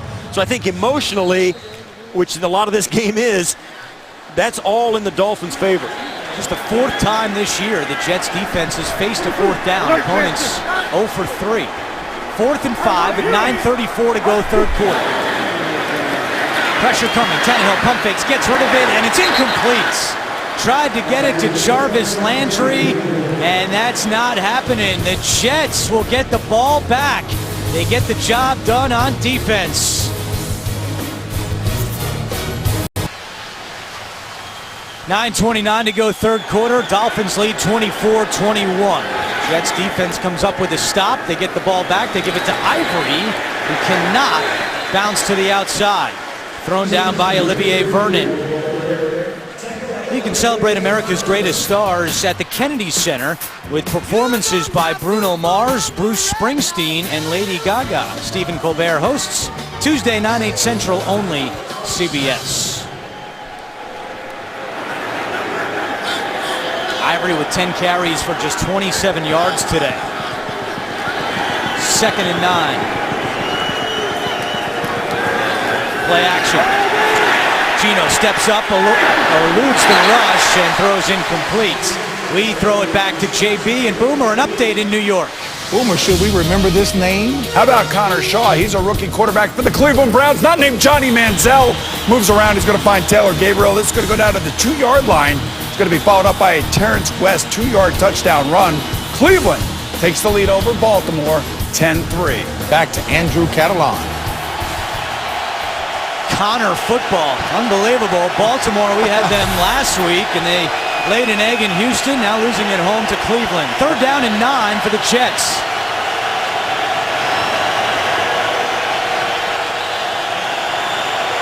They just get it off. Gino steps up, throws it deep for Decker again, and it's caught! Decker brings it in front of Grimes, and they did rule him down at the 12-yard line, but another big play.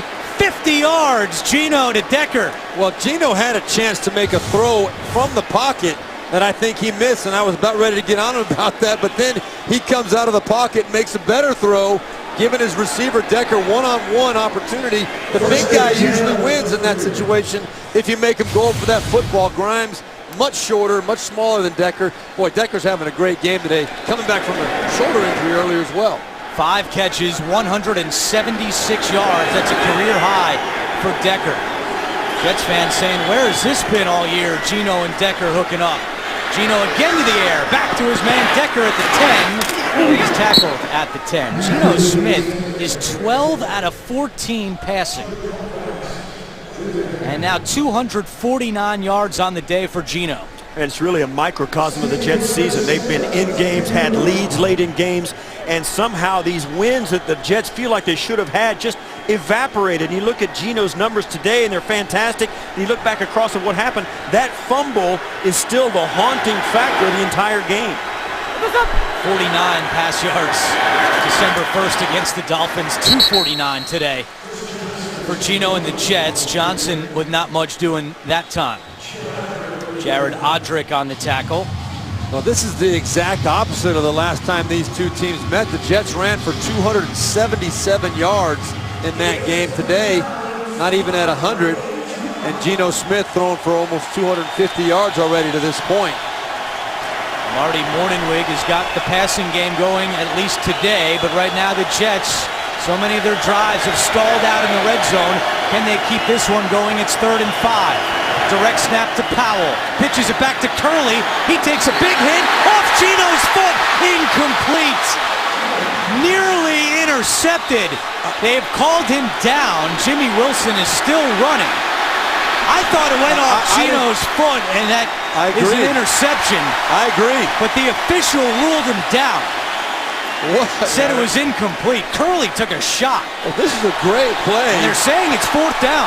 Now listen, they just The showed. ruling on the field is an incomplete pass. Now let's take a look at it. What we thought was it got tipped by Smith. His foot. His foot. And that, Oh, wow, that's close. That's close. It did bounce off his foot, no question. But did it hit the ground at the same time? And I think it did. Wow, the official's in the way, right? Wow. Dolphin fans erupting here in Miami. No, I think that hit the. I think that brushed the. And all it has to do is brush the grass. Joe Philbin has thrown the red challenge flag. And there's no question. All it has to be, if the official says that ball didn't hit the ground. Miami is challenging the ruling on the field of an incomplete pass. If that ball did not hit the ground, it is a clear recovery by the Dolphins, and this will be a turnover. We'll come back with the verdict. Miami has challenged the ruling on the field.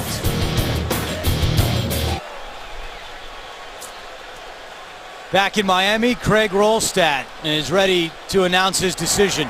The ruling on the field stands as called. It is 4th and 5. Miami will be charged with a timeout. We go back to New York and our officiating expert, Mike Carey. And Mike, do you agree with this call? Wow, guys, yes, I agree with it. And the way you guys were talking really illustrates it. Nobody could really decide, did it hit the ground? Was it on his foot? And so the ruling on the field is going to stand whether they called that an incomplete pass or they called it a bounce up off his foot and interception. Had they called it an interception, that would stand also. Right, and the ball would not have been advanced either, correct, Mike? Yes, if we reversed it in replay, because they called it incomplete, they would give me the interception but no advancement. 26-yard field goal attempt by Nick Folk, and that's good. That ties the game at 24. Well, Mike, I think Dean Blandino, the vice president of officiating, has made it very clear this year that he wants the call on the field to stand. That's the accurate call, and they only want to overturn it if there's enough conclusive evidence that it's wrong, and in this situation, there's not. Yeah, and I think that's the way it should go with this type of play, because you really can't tell one way or the other. Sometimes they go a little bit overboard trying to make everything stand when they have the tools to reverse or to confirm. And Mike, all that ball had to do was skim the top of the grass, correct? All it has to do is just brush the top of the grass and it's incomplete. Right. But you can't tell one way or the other. There's just not a good enough look. All right, Mike, we appreciate your help. Thanks so much. Lost in all of that, though, that was a great opportunity for the Jets to score a touchdown. The play was designed well. Geno was wide open in the flat. If Curley could have gotten that ball to him, that is a touchdown for the Jets, and instead it ends up being a field goal. We had a little fun earlier when I was making fun of quarterbacks for not being tough, but Curley cowered away from that oncoming train that hit him in the face, and he didn't put enough on that ball to get it out to Geno Smith. Well, he understands a little bit more how tough it is to throw a pass accurately underneath that kind of pressure. I mean, he was getting hit right in the chops, no doubt about it. But if he could have just floated that little bit, Geno could have crawled into the end zone. And it further illustrates the Jets' struggles in the red zone this year. They have to try to pull a play out like that to try to score a touchdown, and again, it leads to a field goal. It's been a major problem for the Jets this year. 6:35 to go third quarter, and Folk will kick it away to Landry. And it's a touchback. Let's go back to that last play on third down for the Jets. Yeah, you're going to watch. Geno Smith is actually right here. He moves out of the play, and they're going to snap the ball directly to the running back there. It's a handoff. Geno walks out here to the flat. There's nobody here. I mean, that is wide. That's a touchdown if he can just catch the football and the ball gets to him. But no, it doesn't. And Geno's frustrated. And we'll never know whether that ball hit the ground or not. But the Jets come away with a field goal instead of a touchdown. So the Dolphins take over at the 20. We're tied at 24.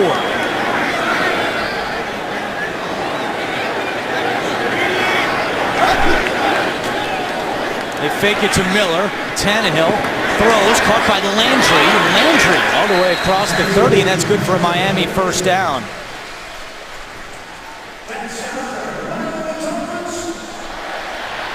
These offenses putting up some big numbers today. A far cry from the first meeting, at least from the Miami perspective. Miami, in that first meeting against the Jets, only had 291 yards of total offense. They've got 347 here with 6 minutes to go in the third quarter.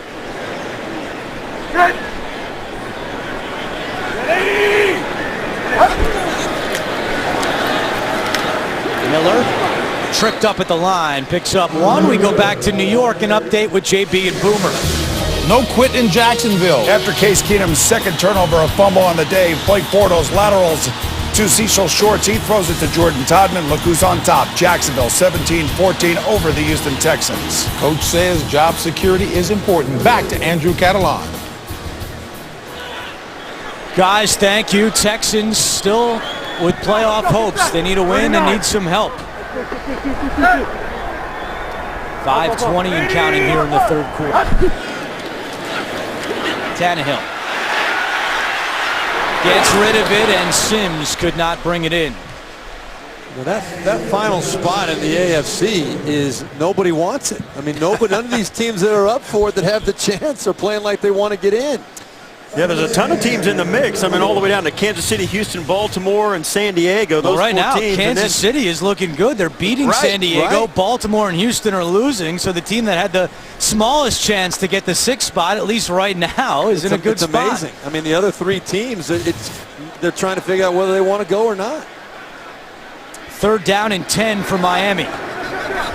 3 out of 8 on third downs today. They swing it to Landry. And no room to run. Good job by the Jets defense closing quickly, led by Calvin Pryor. So the Jets defense again comes up with a big stand, and they force Miami to send out punter Brandon Fields. Yeah, you can see this game taking shape. We've talked about all the crazy and big, huge plays that have happened. When you don't give up those big plays, the game takes on a completely different personality. That's one of the things that has plagued this Dolphin offense. They've got a couple today, but for the season, they've struggled to get the ball down the field, and when they don't, you know, they almost look like a completely different offense.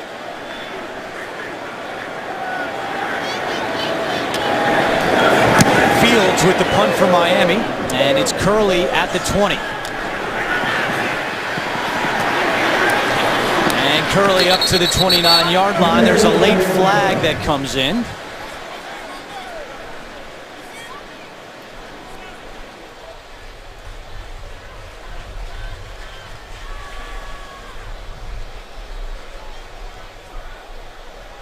During the return, holding, return team, number 57.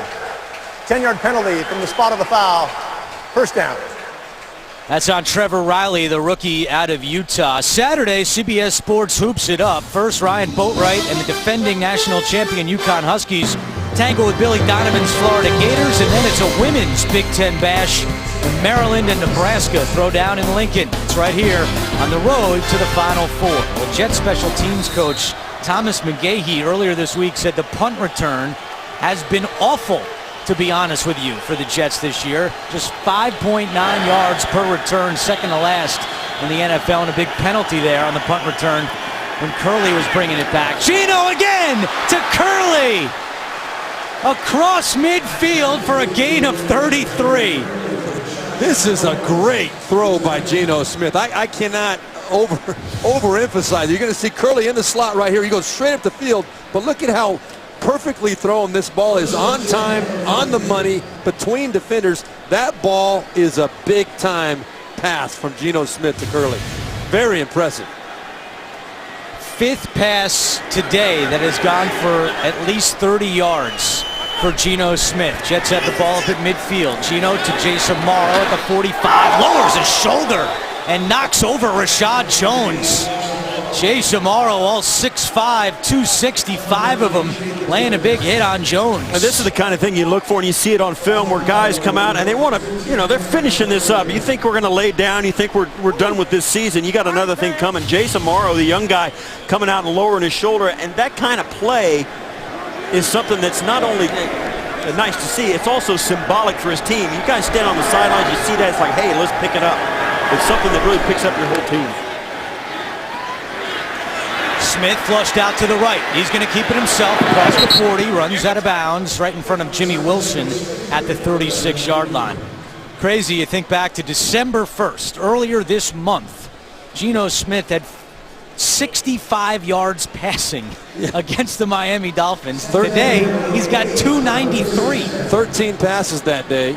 Today, he's only got a few more. He's only thrown 16, but he's completed 14 of them for big, big yards. On the verge of the third 300-yard passing game of his career. His career high is 331. Second down and 8. Geno dumps it down to Cumberland. And Jelani Jenkins is able to wrap up his ankles and bring him down. Cumberland had a little room if he could get by Jenkins. And the Miami Dolphins making a few changes on defense. R.J. Stanford is in at corner now. Cortland Finnegan is sitting down after getting manhandled, as you see there. Those are big numbers statistically. Cortland Finnegan, Eric Decker has really had a good day against Cortland Finnegan, and he's not going to see the field again. Jets with a 3rd and 7 as we approach 2 minutes to go, third quarter. Smith over the middle, caught by Decker again. A first down for the Jets, a gain of 12. What can you say? I mean, this is a very, very impressive day for Geno Smith. Other than the one play, he's standing in there strong in the pocket, threading the ball accurately all day long. Coming into this game, 58% completion, but today 15 out of 17, and also coming in today, only 4 plays all season of 40-plus yards. Today he's already had 3.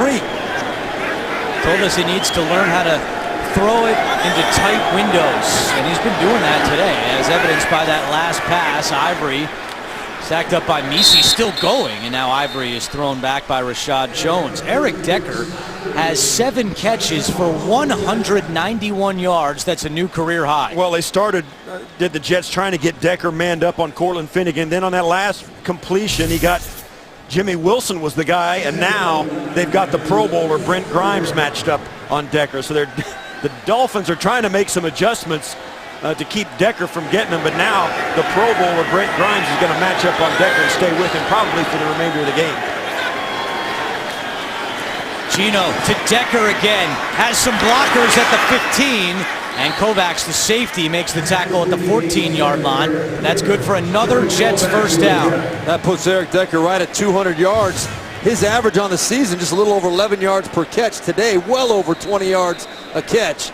And he's a tough guy to bring down as well. He's big and strong. Yeah, I think Decker got a shot to the midsection. He's going to stay down. No, that's a Dolphin. Oh, no, it is Decker. There's also a Dolphin down. Decker and Misi. Decker has exactly 200 yards receiving now on 8 catches. Yeah. Decker. Yeah, it's pretty easy to see what happens. Yeah, it's what happened. It's easy to see what happens to Decker. We laugh, but it's not funny for him right now, believe me. He's hitting the worst spot possible. And Misi looked like he got hit by one of his own teammates, Starks. Decker had the shoulder injury in the first half, but only missed a couple of plays, came back. What a day it's been for Eric Decker. 8 catches, 200 yards, including a new career long of 74 on this touchdown. Yeah, that 74-yarder, he looked like a guy on a horse that didn't want to fall off. He couldn't believe he was all by himself. And then you see it also a couple of times today. He's used his size. He's got great ability to go up and get the football. He handled contact right at the line. He's done a lot of things that you love to see in a receiver. He's a big wideout, and you know, you use what you've got when you're in that spot, and when you're going against what usually are smaller guys, the physicality is something they're not used to dealing with as defensive backs. Good to see both guys up and slowly walking off, Decker and Misi. You know, but how does a guy have a day like Decker is having today out of the blue? Well, it's because his quarterback also is stepping up and delivering the ball accurately, on time, identifying the matchups, and giving him a chance to go up and make those plays. It all works together. Gino is having a fantastic day. His decision-making has been right on, and Decker's been the recipient. The third 300-yard game of Geno Smith's career. And that last play resulted in a first down. It's 1st and 10 with time running down here in the third quarter. Smith over the middle. It's dropped. That was in the hands of Amaro, but he could not reel it in with 8 seconds remaining in the third quarter. And that was a pretty good throw by Smith, too. A nice dart right into coverage. You like to see Amaro come up with that, but you can't have it all. Well, Andrew, you've documented how much the Jets have struggled this year in the red zone, and here's another opportunity yet again. And a young quarterback is also partly to blame for this, because the decisions have to be made so quickly in this environment. It's got to be on the money, on time, or it's not going to happen. 2nd and 10. Ivory up the gut. Trying to push the pile forward, still moving those legs. But it will be a 3rd down for the Jets when we start the 4th quarter. That's the end of the 3rd with the score tied at 24. We'll return to Miami after this message and a word from your local station. You're watching the NFL on CBS. If this is it for Rex Ryan as Jets head coach, his team is fighting hard here in Miami, week 17, tied at 24 as we start the 4th quarter, and the Jets are faced with a big 3rd down to begin this quarter. 3rd and 8. They need to get to the 4-yard line for a first down.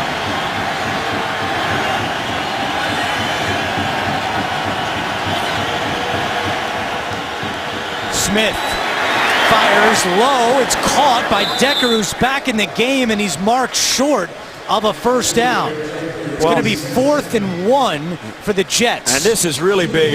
Nick Folk's walking out on the field.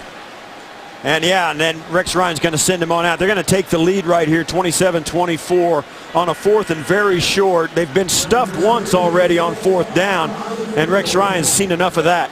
Yeah, that was a significant play in the ball game. Obviously, earlier they went for it on 4th and less than a yard. And one play later, they give up the 97-yard touchdown run. Yeah, that was a nice little 14-point turnaround. 23-yard attempt for Folk. He has missed today from 45. This one on the way and right down the middle. 13 straight points for the Jets, and they lead it 27-24. Eric Decker with 207 yards receiving today, the 4th most in a game in Jets franchise history. 22 yards away from passing Don Maynard's mark, which came in 1968. Jets now with a 27-24 lead. Maynard's 228 came against Oakland. Landry with a running start out of his own end zone. Landry spins his way up to the 22-yard line. Aerial coverage of today's game is provided by MetLife and Snoopy One high atop Sun Life Stadium. We'll be setting sail on our season. 17 great weeks with you guys. It has been fantastic. Yeah. Well, there's nothing I'd enjoy more than going on a cruise with. Well, I can think of maybe a couple things I'd enjoy more. 17 great weeks for us, 3 for you. I like that. If you're keeping score at home. 1st and 10 for the Dolphins. Play fake to Miller. Tannehill's all day. Throws to a wide open Landry at the 40. And he's got a Miami first down. Landry went all the way to the ground, picked himself up, and Tannehill waited on him to get up. Watch Landry right at the bottom of your screen. He gets tripped up, goes down, rolls over, gets up, and the ball is on the money. Great protection to allow all that to happen. So on that last pass, Ryan Tannehill went over 4,000 yards passing for the season. The first Miami quarterback to do that since Dan Marino. He did it 8 times, most recently in 1994. 21 years is a long time to wait. The only 2 quarterbacks in Miami history to throw for over 4,000 yards, Tannehill and Dan Marino. And look, certainly not putting him on Marino's level, but there's more and more belief that Miami finally has their quarterback down here in Ryan Tannehill. You see there, this 61,000 that Dan threw for. I watched a lot of them. That's right, twice a year. Oof. 2nd down and 3. That pass is caught for a first down by Clay. Tannehill has gotten better at every step, and we did the numbers on him, and look there, his TD to interception has gotten better and better and better, and this year he's in this offense for the first time. And Steve Berline, you know how tough that is. Well, and Billy Lazor, as we gave credit to him a little bit earlier, he deserves a lot of the credit, but Tannehill is the one that's pulling the trigger, making the decision, putting in the time, and it really is paying off for him. He's playing very well. Lamar Miller finding some room, and he's got a Miami first down all the way up to the 35-yard line. Well, we spoke with Joe Philbin yesterday at the Dolphins facility. He said the biggest areas of improvement for Tannehill, his poise and command. And all you have to do is go back to last week. Dolphins were in a tough spot, 4th quarter against the Vikings. Real long drive down the field for Tannehill. It's those types of drives, those types of throws, some of which we've seen today, that have really impressed Joe Philbin here in Tannehill's 3rd season. Franchise record for completions this year as well, passing Marino's 385 back in 1994. Play action. Tannehill wanted to take a shot deep, instead settles for the underneath route to Clay. It's incomplete. You know, so much has been made about, Joe Philbin getting the nod about the direction that the team is headed, but he also told us, and he kind of put it on himself, it's his job to get this team to the next level. Certainly his players are developing, and he's made some changes we spoke about in the open of this game, that he's a more open and more accessible head coach. He shows his emotions. He's kind of tried to reach out to his players and let them see him as a human being and to be more approachable, and in large measure, the players tell us it's worked.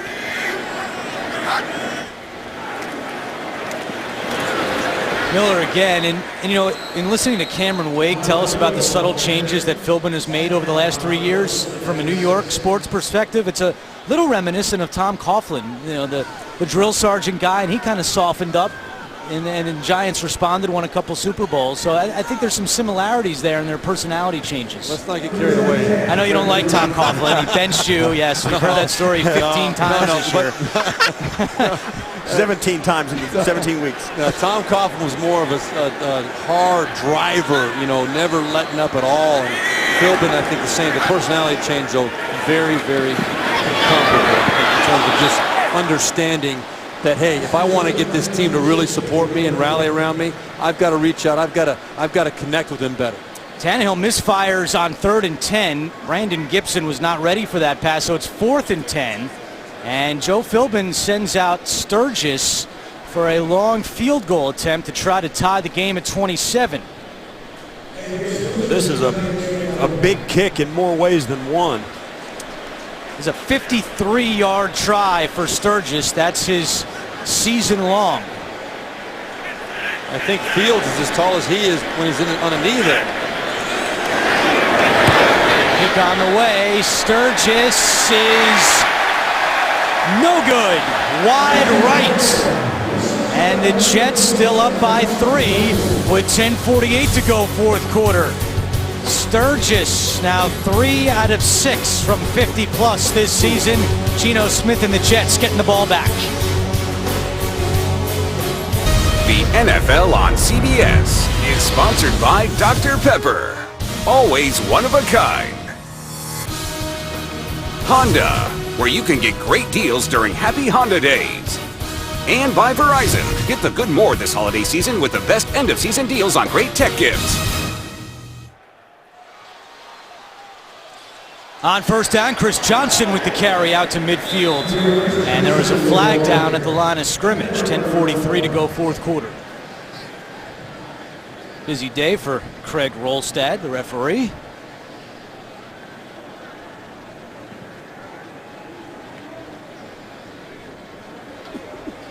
There's no foul on the play for face mask.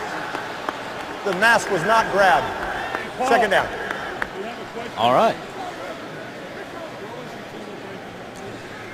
Well, week 13, that was earlier this month against Miami. The Jets had 49 yards net passing, 315 today for Geno and the Jets. That's having a different game plan. And a balanced attack, rush to pass as well, 28 carries, 23 pass attempts. 2nd down and 3 from midfield. Jets protecting a 3-point lead. Johnson.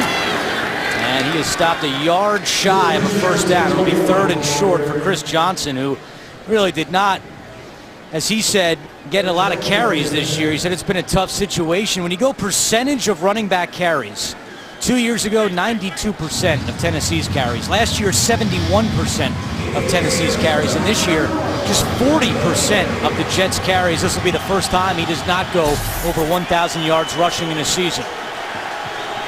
Chris Ivory comes in at running back on 3rd and 1. They give it to the fullback. Connor is stuffed. Runs right into the line, and it's 4th down. I don't like the call, and it's easy to sit here and second guess, no doubt about it. But they tried to go with a dive play earlier with a single back. This is pretty much the same play. You're putting a running back up in there without a lead blocker. You've shown that you don't have the ability to move them off the ball. You need to get your ball to a tailback with a lead blocker, trying to get the ball maybe a little bit more outside. Up the middle, you're getting beat every time. Those are the kind of crucial downs that the Jets just haven't been able to, and I put that on Marty Morning Week. That was predictable and not well thought out. Quigley gets it off, and it bounces in the end zone. Keep in mind, Jets also without Nick Mangold today, so they were running behind the weak spot in their offensive line on that last play. Just the 3rd game Nick Mangold has missed in his career. Out with a left ankle injury, named to the Pro Bowl earlier this week for the 6th time in his career. 1st and 10 for the Dolphins from the 20-yard line. 8:57 to go, 4th quarter. They pitch this one to Miller. trying to get on the outside, cuts it back, and David Harris knocks him down at the 26-yard line. David Harris potentially playing his final game as a Jet. He's a free agent at the end of the year and went over 1,000 tackles for his career last week. A great 8-year run with the Jets. Who knows if it will continue.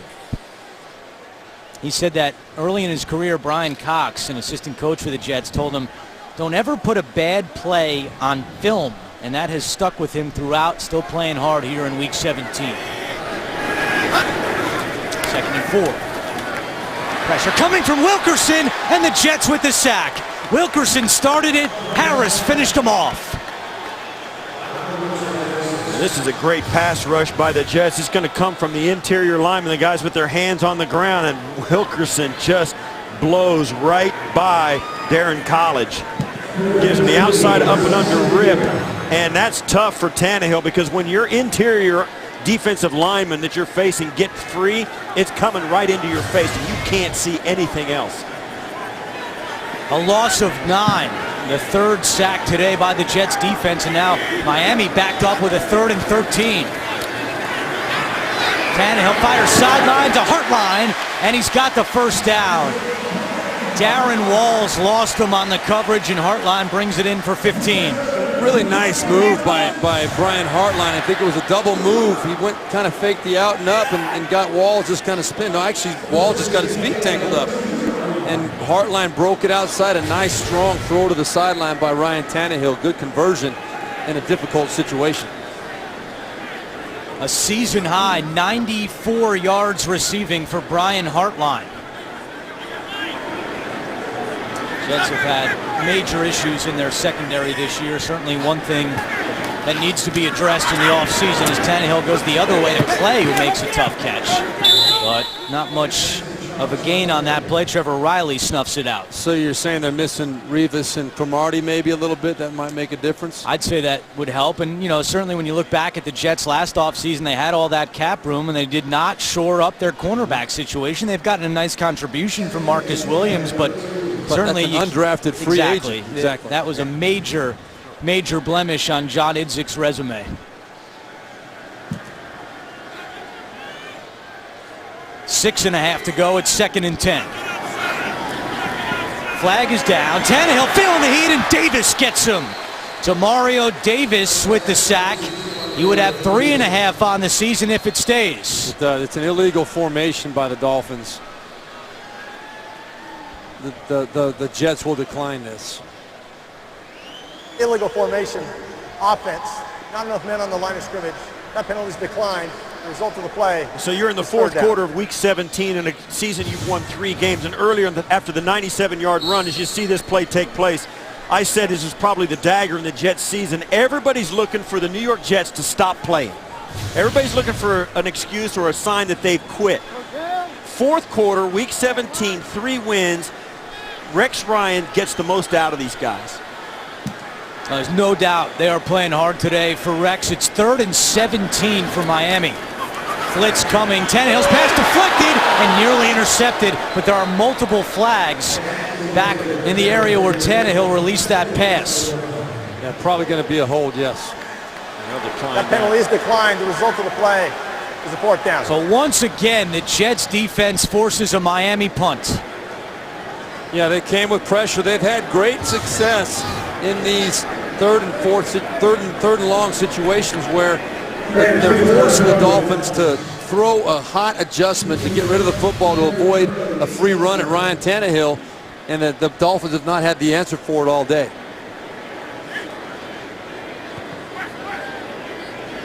Fifth punt today for Fields. Curley waiting for it at his own 23. Rips back to the 18. Curley to the 25, and he's tackled from behind at the 27-yard line. Jets still lead by 3, 5:46 to go. Time running down on the 2014 season for the Jets and Dolphins, 5:46 to play. Geno Smith back out there. Can he finish for the Jets? They lead by 3. They'll start this drive at the 27-yard line. We'll go to the air on first down to Decker. Decker slips a tackle. Decker has a first down across the 40. That's the 10th catch today for Eric Decker, a gain of 14. Decker now with 221 yards receiving today, and what a day for Geno Smith. He's 19 out of 22, and his quarterback rating is 149. A perfect QB rating is 158.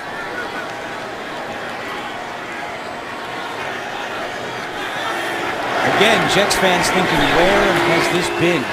Play action. They're going to keep throwing the ball, and Smith just throws this one away as he's chased by Derek Shelby. Well, I guarantee it's not only Jets fans that are thinking, where has this been? There's a lot of other people in the Jets organization saying, where has this been? Yeah, the one wearing the New York Police Department hat is wondering where that's been. And again, so many different variables go into it, but quite simply, I mean, this is the kind of performance that when you commit to a young quarterback, you hope they start progressing this way. That this could be a huge step in the evolution of Geno Smith as a quarterback. 2nd and 10. And they give it to Chris Johnson, and flying into the backfield is Randy Starks. Jets run game has been bottled up for most of this day. Yeah, you've referenced the missing link of Nick Mangold right there. You can see the middle of this Jets offense is just getting outmatched all day, and that's not a knock on Dalton Freeman. That's just you got a Pro Bowl center, one of the very best in the NFL, who's used to making the calls and making the blocks to pop those runs. Mangold watching. Big play for this Miami defense. Can they get off the field on 3rd and 12? Geno's pass is batted down by Cameron Wake. Earlier this week, named to the Pro Bowl for the 4th time, and the Miami defense comes up with a big stop. They force the Jets to punt. Well, it's going to come down again here if the Dolphins can't field this punt. Ryan Tannehill, can he bring this team back from behind again as he did last week against the Minnesota Vikings? He's continued to earn the confidence of his coaching staff and his teammates. We'll see if he can put another feather in his cap today. A fake! Quigley to Sudfeld! Room to run! Sudfeld still going! Rex Ryan calls for the fake, and the Jets deliver! Perfectly executed. They did a quick shift and faked a quick snap, like they were going to quick snap the Dolphins. The Dolphins tried to adjust and then held their water for the snap, and Sudfeld right here just releases, and Quigley delivers the ball perfectly, completely by himself, and then Landry does a nice job getting a piece of him. Otherwise, that's a touchdown. Great call, well executed, and perfectly timed. Rex Ryan pulls out all the stops here in week 17. And he has to call a timeout, which deflates him a little bit, but one timeout left for the Jets, 3:25 to go. Well, coming up next, it's a winner-take-all in the NFC South when the Panthers battle the Falcons or the Raiders take on the Broncos. Check your local listings. Obviously, the winner of that Carolina-Atlanta game goes to the playoffs as the NFC South champion. They'll host a playoff game next week.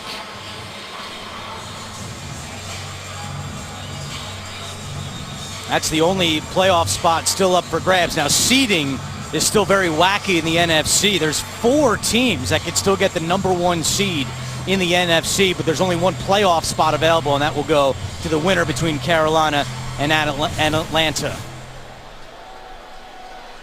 Well, Rex Ryan said, I could not be more excited to coach this game against the Dolphins. He said there was a million slappies that wish they could be coaching this game, and it's me, and I'm happy about it. As Geno tosses to Cumberland. Oh my goodness, touchdown! If you thought they were going to run out the clock, think again. Wow. Cumberland with the touchdown. The 3rd one today from Geno Smith. That is absolutely spectacular. A little rollout by Geno Smith. Not sure exactly what happened. There was a collision. Well, if it was intentional or not, but Cumberland got free. Jeremy Curley picked off Jelani Jenkins on the coverage right at the line of scrimmage, and it left him wide open. I think Rex got off the ground there a little bit. He's lost a lot of weight. Yeah, He looks good, but how about that? Who would have thought that in week 17, Rex Ryan and Geno Smith would be chest bumping against the Miami Dolphins? His rating is up to 158. Geno Smith with a heck of a day. 20 of 25, a career high 358 yards. There's a flag down on the extra point. Third touchdown this season for Cumberland.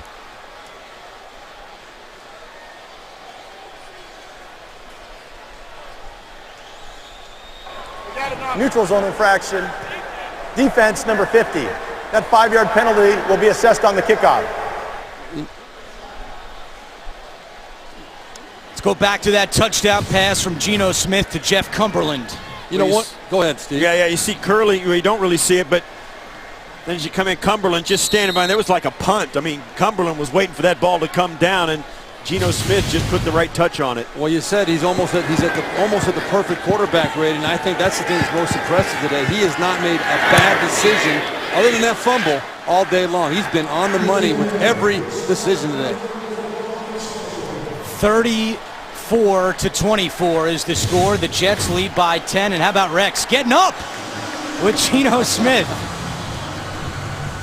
Who knows if those two will be back next year.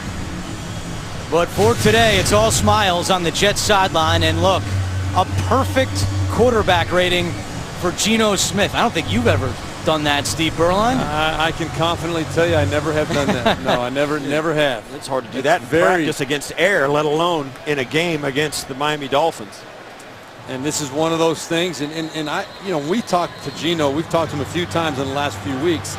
And you can see a maturity taking place with him, an understanding of how difficult it is to be a successful quarterback at this level, and an appreciation for what it takes to be that good. But man, he has the desire. He really wants to be a great quarterback and wants to work at it. It's interesting to talk to him because he does embrace the fact that he's got a lot of work to do.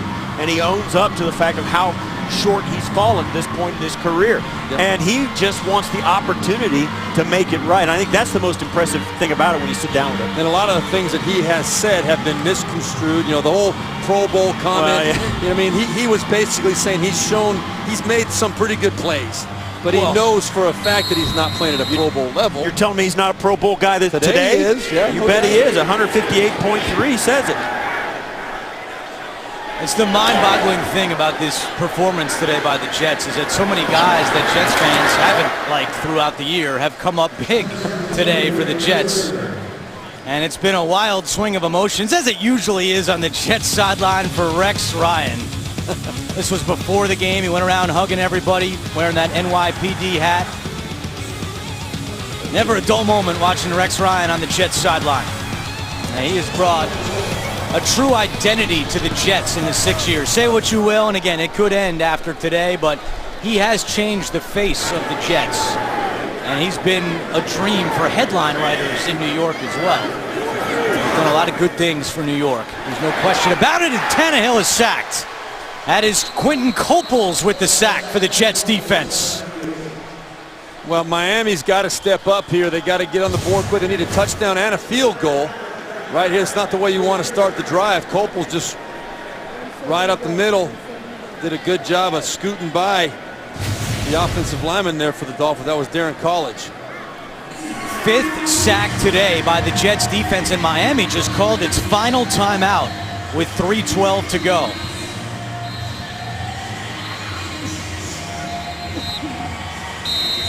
You see there, 40 times they've dropped back to throw it, 5 sacks and the hurries and the knocks down. On those knockdowns, a couple of them weren't just pushed to the ground. He took some shots in the pocket today, showed great courage and standing in there and taking it, but now it's time to come through once again for the Dolphins. Only quarterback knocked down more this year is Andrew Luck of the Colts. Tannehill is second and 17.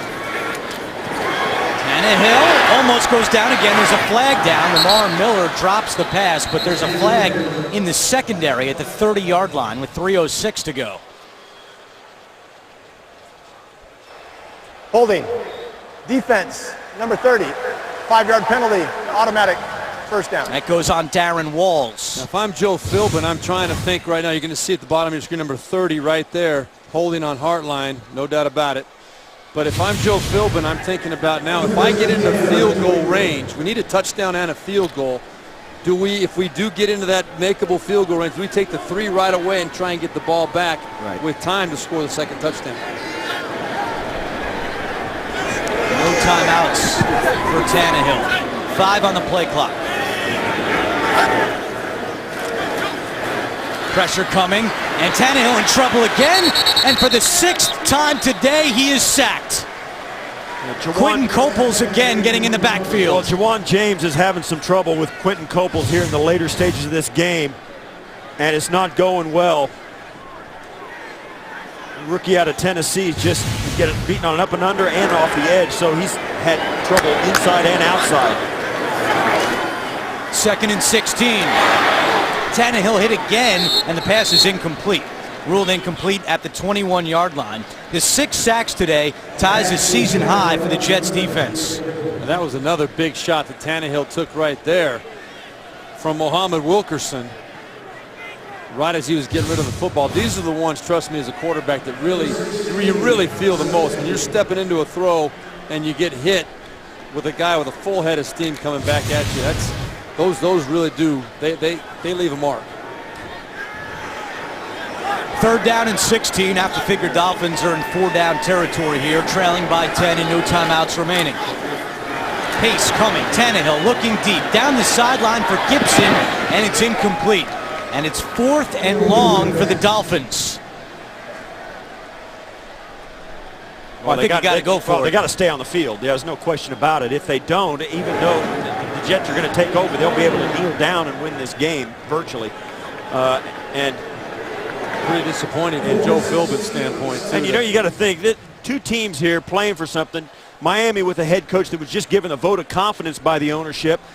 Their team came in and played the way they did, and the Jets, who it's a foregone conclusion are going to change everything in that organization, and their team comes out and plays like gangbusters. 4th and 16. Tannehill slings it, and it's incomplete. And that should do it, but there's a late flag that comes in. Tannehill on his back again. Personal foul, roughing the passer. Defense. It's a 15-yard penalty and an automatic first down. Wow, so we're not done yet. That is a major, major penalty. We got to see exactly what happened here. They didn't say a number, but I think it's on Jason Babin, 58. Couldn't really see anything there. Watch Babin, middle of your screen. After the play, no need for that. Yeah, he threw him down. And you know, you think about all the wins that have evaporated for New York this season. That's a reason why. You have the game almost iced, and yet then you let them off the hook. So the drive stays alive. Tannehill back to throw. In trouble again, and it's broken up by Harris. Now the Dolphins now in this obvious passing situation having trouble not only protecting but also getting receivers open up the field. And there we see Joe Philbin. That penalty very, very significant, giving them new life here if they can find a way to get on the board. And you go from thinking that the game's over to all of a sudden we still got a chance. Dolphins trying to get their first winning record since 2008. A loss today would drop them to 8-8. 2nd and 10. Tannehill's hit, and he lost the football. Came out. Jets recover. And isn't it fitting in that what could be Rex Ryan's final game that the defense seals the win for Rex and the Jets? That's David Harris on the sack, causing the fumble.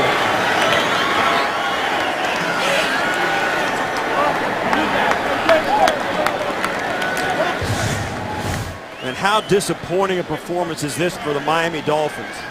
With a quarterback like Tannehill, who you think is going to take another step up into the upper echelon of the NFL, and his offensive line can't protect him against the New York Jets.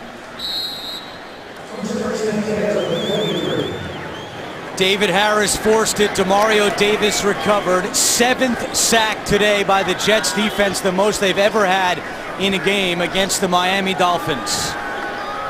Miami has gone scoreless the last 28 minutes of this game. Now Geno Smith keeping it on first down. Stays in bounds. He gave up the ball late, but they rule him down. That takes us to the 2-minute warning. Miami with no timeouts remaining. Rex Ryan, the defense sealed it. But what about the chest bump with Geno Smith? 2 minutes left. A lot of smiles on that Jets sideline in what could be the final game for Jets head coach Rex Ryan. 2nd and 4. Miami cannot stop the clock. They have no timeouts remaining. They run it to Ivory. It's been a great run here with our crew on CBS Sports this season. The executive producers of the NFL on CBS are Sean McManus and Harold Bryant. President of CBS Sports is David Burson. Today's game was produced by Ryan Galvin and directed by Andy Goldberg. The vice president of remote production of CBS Sports is Steve Karasik. The coordinating producer of the NFL on CBS is Lance Barrow. The vice president of studio production of CBS Sports, Tyler Hale. NFL Today, produced by Drew Kaliski and directed by Bob Matina. The associate directors of today's games are Alana Campbell and George Wishart. The broadcast associates are Aday Ellis and Jelani Rooks. Technical manager Doug Fleetum, technical director Tom Kautz, and the audio supervisor is Pat Thornton. Stats provided by Brian Wolber and Mike Notaro, and our spotter is John Lou McCarthy. Now you can breathe. It's a lot, but they all deserve it. They all work so hard. And final minute here in Miami. And they do have to run a play, so Rex Ryan will send Nick Folk out to attempt the field goal. Miami cannot stop the clock.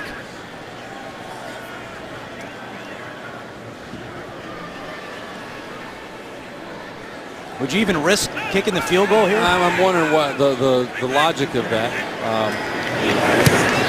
39-yard field goal is good. It's a moot point now. Does anything that you've seen today change the perspective of Jets owner Woody Johnson? Well, if Woody Johnson had not already made his decision prior to this game, you have to question yourself. If it's still open, the way that this Jets team played today and the way that they've responded to Rex Ryan, you have to give the credit for that. You have to say, well, you know, is this really the right move for this organization? Well, like one thing you do see is that it is it's a stamp of confirmation of what we think and who we think Rex Ryan is as head coach. The team plays hard for him. They gave their best effort in a hopeless cause, in a hopeless season. You got your best effort from a quarterback who you've been looking for that for a long time. I think it's a confirmation of everything everybody suspected about Rex Ryan and how these players feel about him. I think the big key, though, is whether that decision is already made. And you can justify making that decision as well from Woody Johnson's standpoint, because it has been incredibly disappointing. And you don't have to plead your case. It's just a very difficult call. You can make a case both ways. I'm glad I'm not in Woody Johnson's shoes. I'll put it to you that way. I think it is tough for the Rex question is tough. The Idzik question is not such a difficult one to make. Geno Smith also a question, wondering his future with the team, and all he does today is go 20 of 25 for 358 yards and 3 touchdowns. This is Terrence Fidei, the 7th-round pick out of Marist on the kick return with 25 seconds left.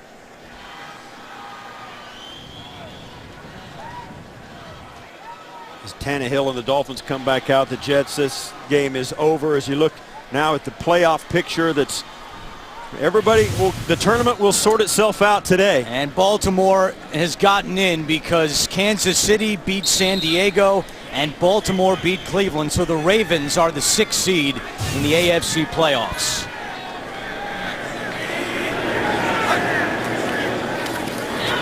Landry makes the catch at the 35, slips a tackle, still going to the 45. But again, Miami cannot stop the clock. The Dolphins, with this loss, will finish 8-8 for the 2nd consecutive season. And with the win, the Jets go to 4-12 on the year. Tannehill is not even going to run a play, and that will do it.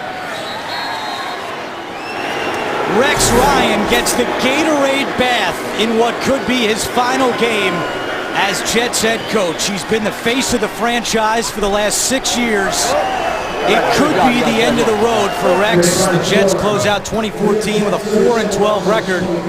And now owner Woody Johnson is on the clock. Geno Smith with a career day, 20-25 for 358. And here's another look on a hot day in Miami. Rex on the hot seat. Cools down the Gatorade bath as his 6th season as Jets head coach comes to a close. Ironic that that's not the ice bath that Rex Ryan and this organization thought they were going to get 6 years ago. Final score, Jets win 37-24. Coming up next, winner take all in the NFC South as the Panthers take on the Falcons or the Raiders face the Broncos. For Steve Berline and Steve Tasker, this is Andrew Catalan saying so long from Miami. Coming up, the NFL Today update will take you to New York.